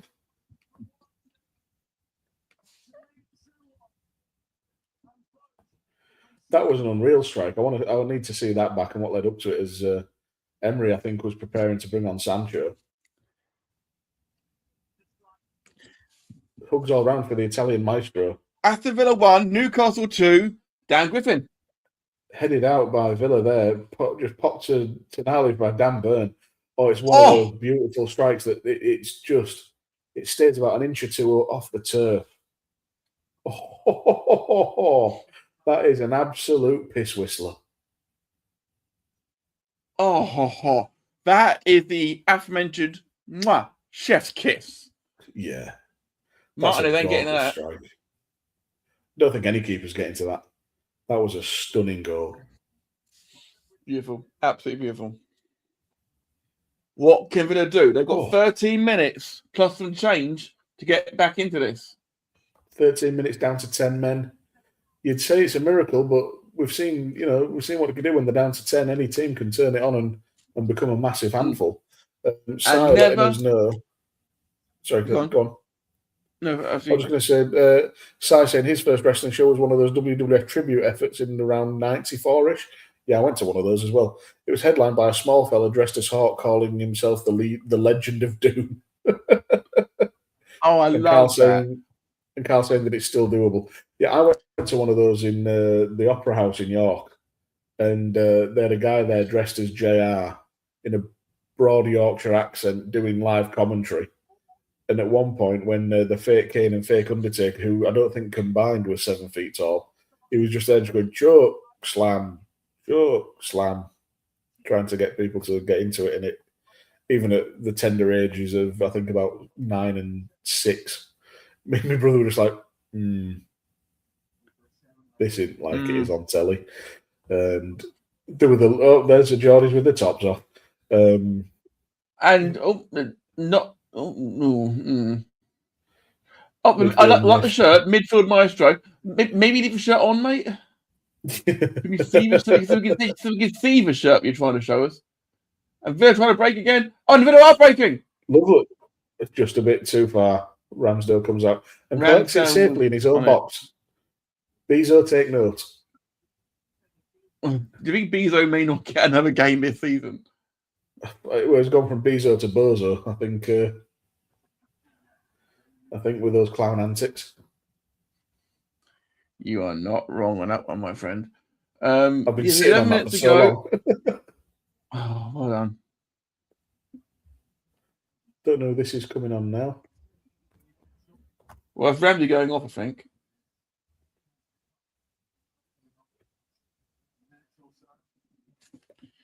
Because Jacob Ramsey likes the number R. No, Yeah, number he's done 41. it bad today, is Ramsey. Yeah. I think at the minute, my vote for man of the match kind of has to go to Sandro Tonali. I mean, to be fair, he turned the game around. Certainly has. Yeah, I'm waiting to see what flashes up here, who's come on, because I'm... Ramsey off for Willock. Oh, of course, Joe Willock. Who, again, another player bought from Arsenal, and Howe's turned... Under Unai Emery. Under Unai Emery, of course, at the time. Yeah. But Howe's... Oh, that's a terrible ball! Yeah, not Could have done better there. Could have done better there. I think we did miss as well. Ian Matson came on for Morgan Rogers, and Jadon Sancho's come on for Douglas Luiz. Sancho, remember when he was the hottest property in the world? Yeah, and I remember hearing from United fan friends of mine that he's basically held back by his own attitude. His approach to training is just his own bullshit. And there's apparently reports of that from Dortmund and from where was Sancho before? Chelsea. Where was he as a youth player? Was he a City youth player? I think it's City. Yeah, I think it's City. Yeah. Yeah. Answer the postcard. So confirming. Speaking of United fans, Sancho is a melt. Yeah. Well, if you listen to the episodes of The Impossible Dream that Si put out, his thoughts on Sancho are well documented. Absolutely. On that note, we should thank, and Si's going to thank World Man City. We probably, with 10 minutes ago, we probably should just quickly wrap up the managerial changes that have gone on since we last did it.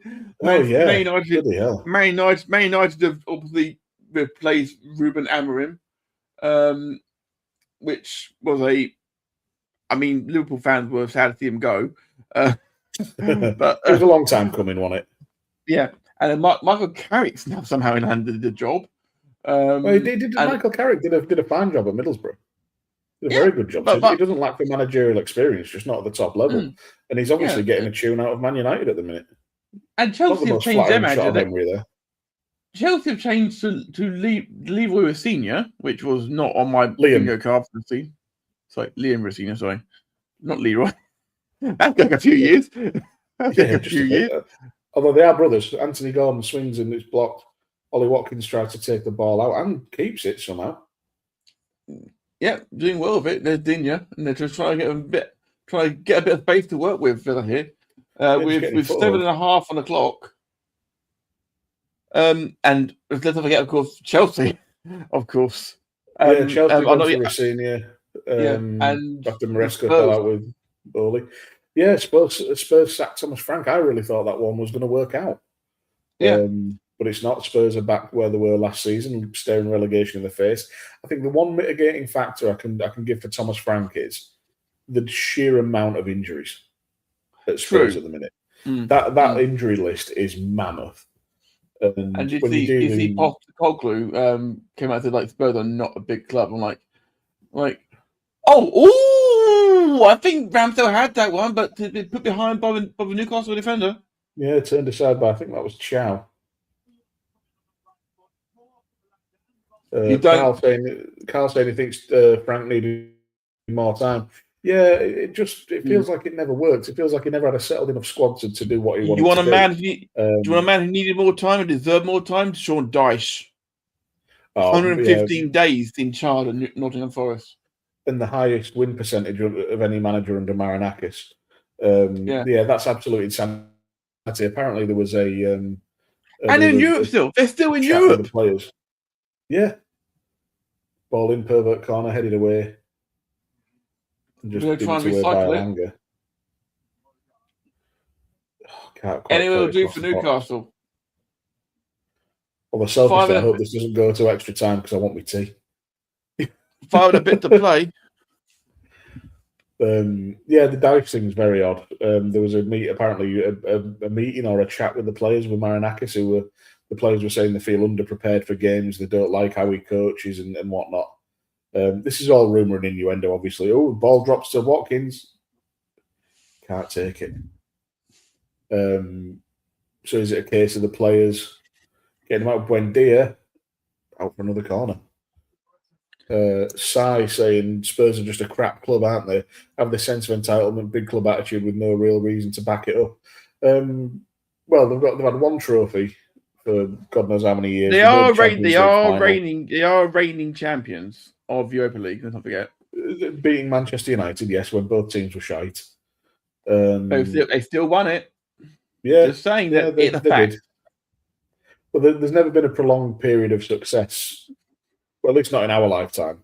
Our lifetime at Spurs. No, that is true. That is true. I'm trying to be fair. Yeah. Well, objectively, it's been fits and starts. They get into the Champions League for a few years. They drop down a little bit, into Europa and Conference League, whatever. A trophy is a trophy. They still won it, and then they find the form. It's I don't know. It's weird pervert corner from Villa. Get the ball in, actually doing quite well there. Yeah. Out to Digne, in swinger, and you're just never going to beat Dan Burn in that situation. See, you said selfishly you don't want extra time, but selfishly I want penalties. I like a shootout when I've not got anything in it. They are fun, to be fair. Tonali defending really well there as well. We can know of that excellent second goal. Remind me of when Gerrard or even Scholes before him used to belt one from the box. You're right, it's almost Gerrard-esque. You could bet your money on that one. He has scored that. Too soon? I was kind of avoiding the betting joke, but you took the gamble and it's fine. That's fine. Yours were in my favour. That one was like, yeah. Carl saying beating United for a trophy these days is like pissing in a urinal and getting a medal for it. Wow, Carl. Actually, so just saying you're right first time. I've never been a prolonged period of success. Even in 60s, it was never for a long period. Yeah, go on, Matt. You had something to follow up. I did. Villa in the corner here. No, it's not at all. While we had a bit of action, I just wanted to hold fire. That's all. I work with Carl's sister and his mother at where I work now. Miss Howard, Carl come to train in the first place. Newcastle trying to wrap it up, and Villas did it back well. I wouldn't play a triangle in the. You need to play triangles. Oh, they've given it away to Elanga, who Baltimore gets in there. And that's why you don't do it. What a finish! Yeah, playing out from the back. It's got its place in football. Pep made it fashionable. Klopp made it fashionable. Sometimes you just got to hoof it. It's one of my pet peeves in football. Short corners and needless playing out from the back. They've just completely undone themselves there, Aston Villa. And between that and the incident in the first half, they really have cost themselves this game.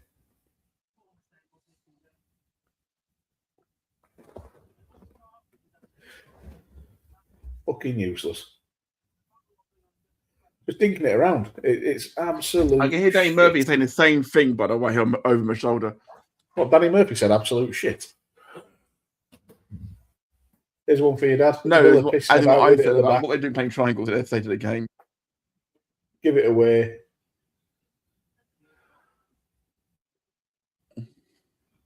So, it was actually a Villa tackle that put it into Voltamada's path.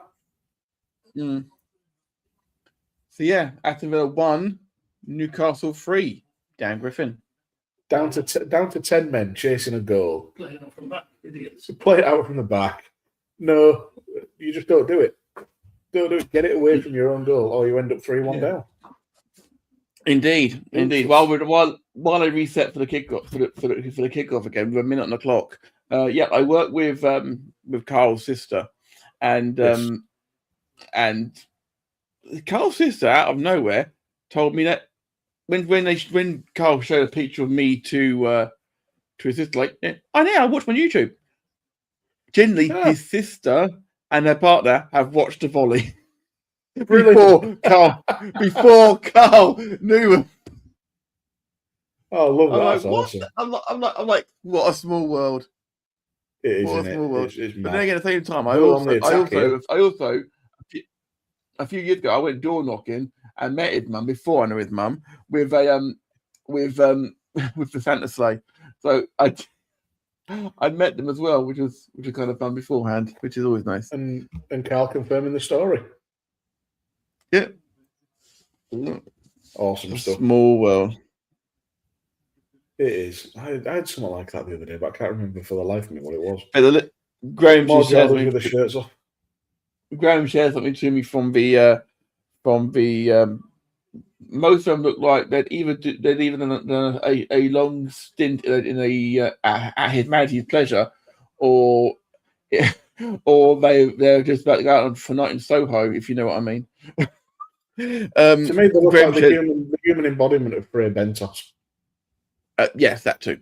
Graham shared something for me, Liverpool flag, saying, "Don't tell me, missus, but I'm spending Valentine would be bird." It's a picture of the life of bird, ready for the game this afternoon.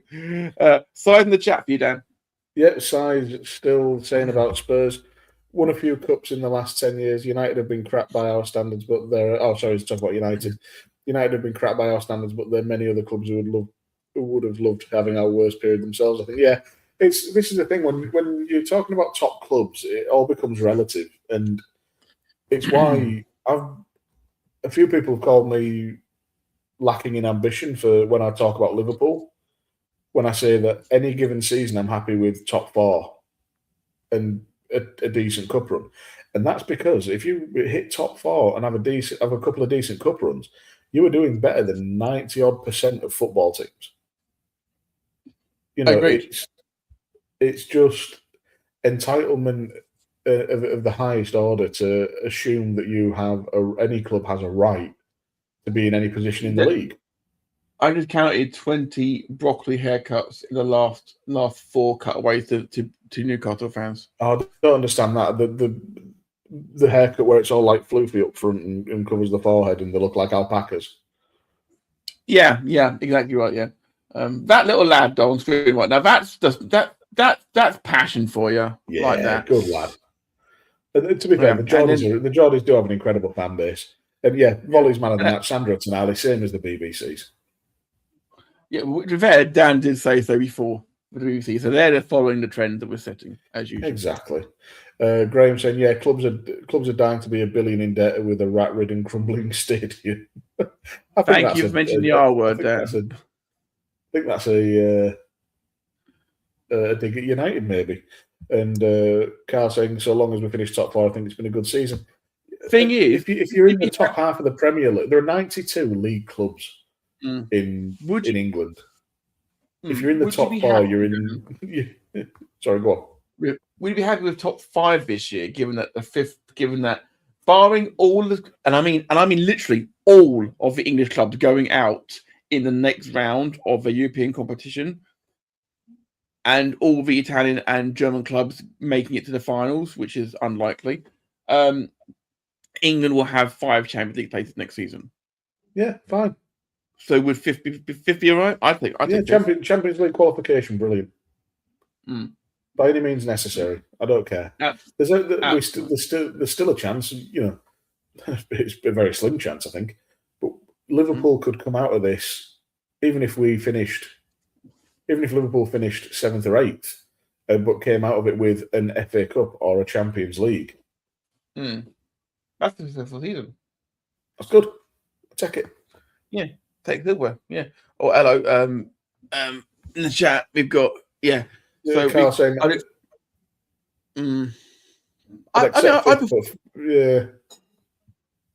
I've always said that's high up league as you can get.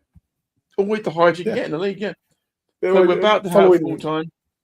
following York City, I've been going to games for the last 3 seasons, but I've been 2 games sporadically since I was a kid. Well, no, when me and my mate started going to York City, we were fighting relegation. One of the best atmospheres. You're glowing now, aren't you? So it's fine. Well, no, because like I said, the first season I started going regularly was the season they missed out on relegation on goal difference. Indeed. Yeah, full time at Villa Park. Aston Villa 1, Newcastle 3. Dan Griffin. What a game! Good game that. Yeah, entertaining. We never pick boring games. A mad red card, fouls that should have been sendings off. Look how tall Voltamada is, by the way. Yeah, he's 6'7", or 6'8". He's as tall as Peter Crouch.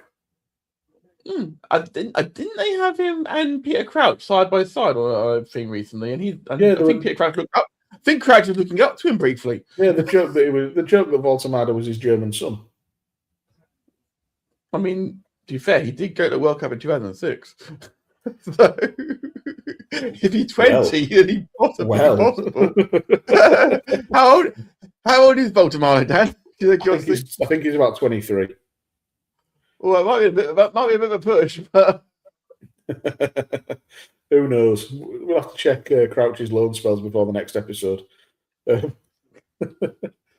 I enjoyed that. Real good game. Good to be back. Thanks for everybody for joining. We'll enjoyed that. Be doing another one of these soon. Absolutely. Thank you very much, guys, gals, and non-binary pals. Thank you very much for joining us this Saturday evening, especially since it's Valentine's Day as well. But now it's perfect. You've watched the football. It's still time to go out. It's fine. Yeah. It's fine. It's fine. It's fine. Absolutely fine. So Dan, where can people get in touch with you? Make sure can you do it right? There you go. You got it right. Yeah, yes. Look, that's me. At Dan Griffin 21 on Twitter and Instagram. Follow me there. It's Instagram's all my wrestling stuff and going to the football, and I'll chat shit to anybody anywhere. So follow us there. If you want to hear more of me talking about stuff, I mentioned it before, Unbooking the Territory at UTT Podcast. Head there, find all the associated side projects and then the main shows and whatnot. I do believe that is me. Oh, the Doctor Who blog. Of course, guys. Yeah, don't forget, of course, you have to like and subscribe, guys, as well. That's something that this is one of the new features we've got, Dan. Like and subscribe, guys. Like and subscribe. Find me at Matt.UK. Absolutely, very easy. You'll find me over there and find me on Instagram at Matt Lewis. Thank you so much to everybody for watching along with us. Thank you to new listeners and new viewers. We love you all. We have been away for a while, but as always, you should never ever underestimate the power of the FA Cup. On behalf of us all here on the Volley, we're out of here. See ya.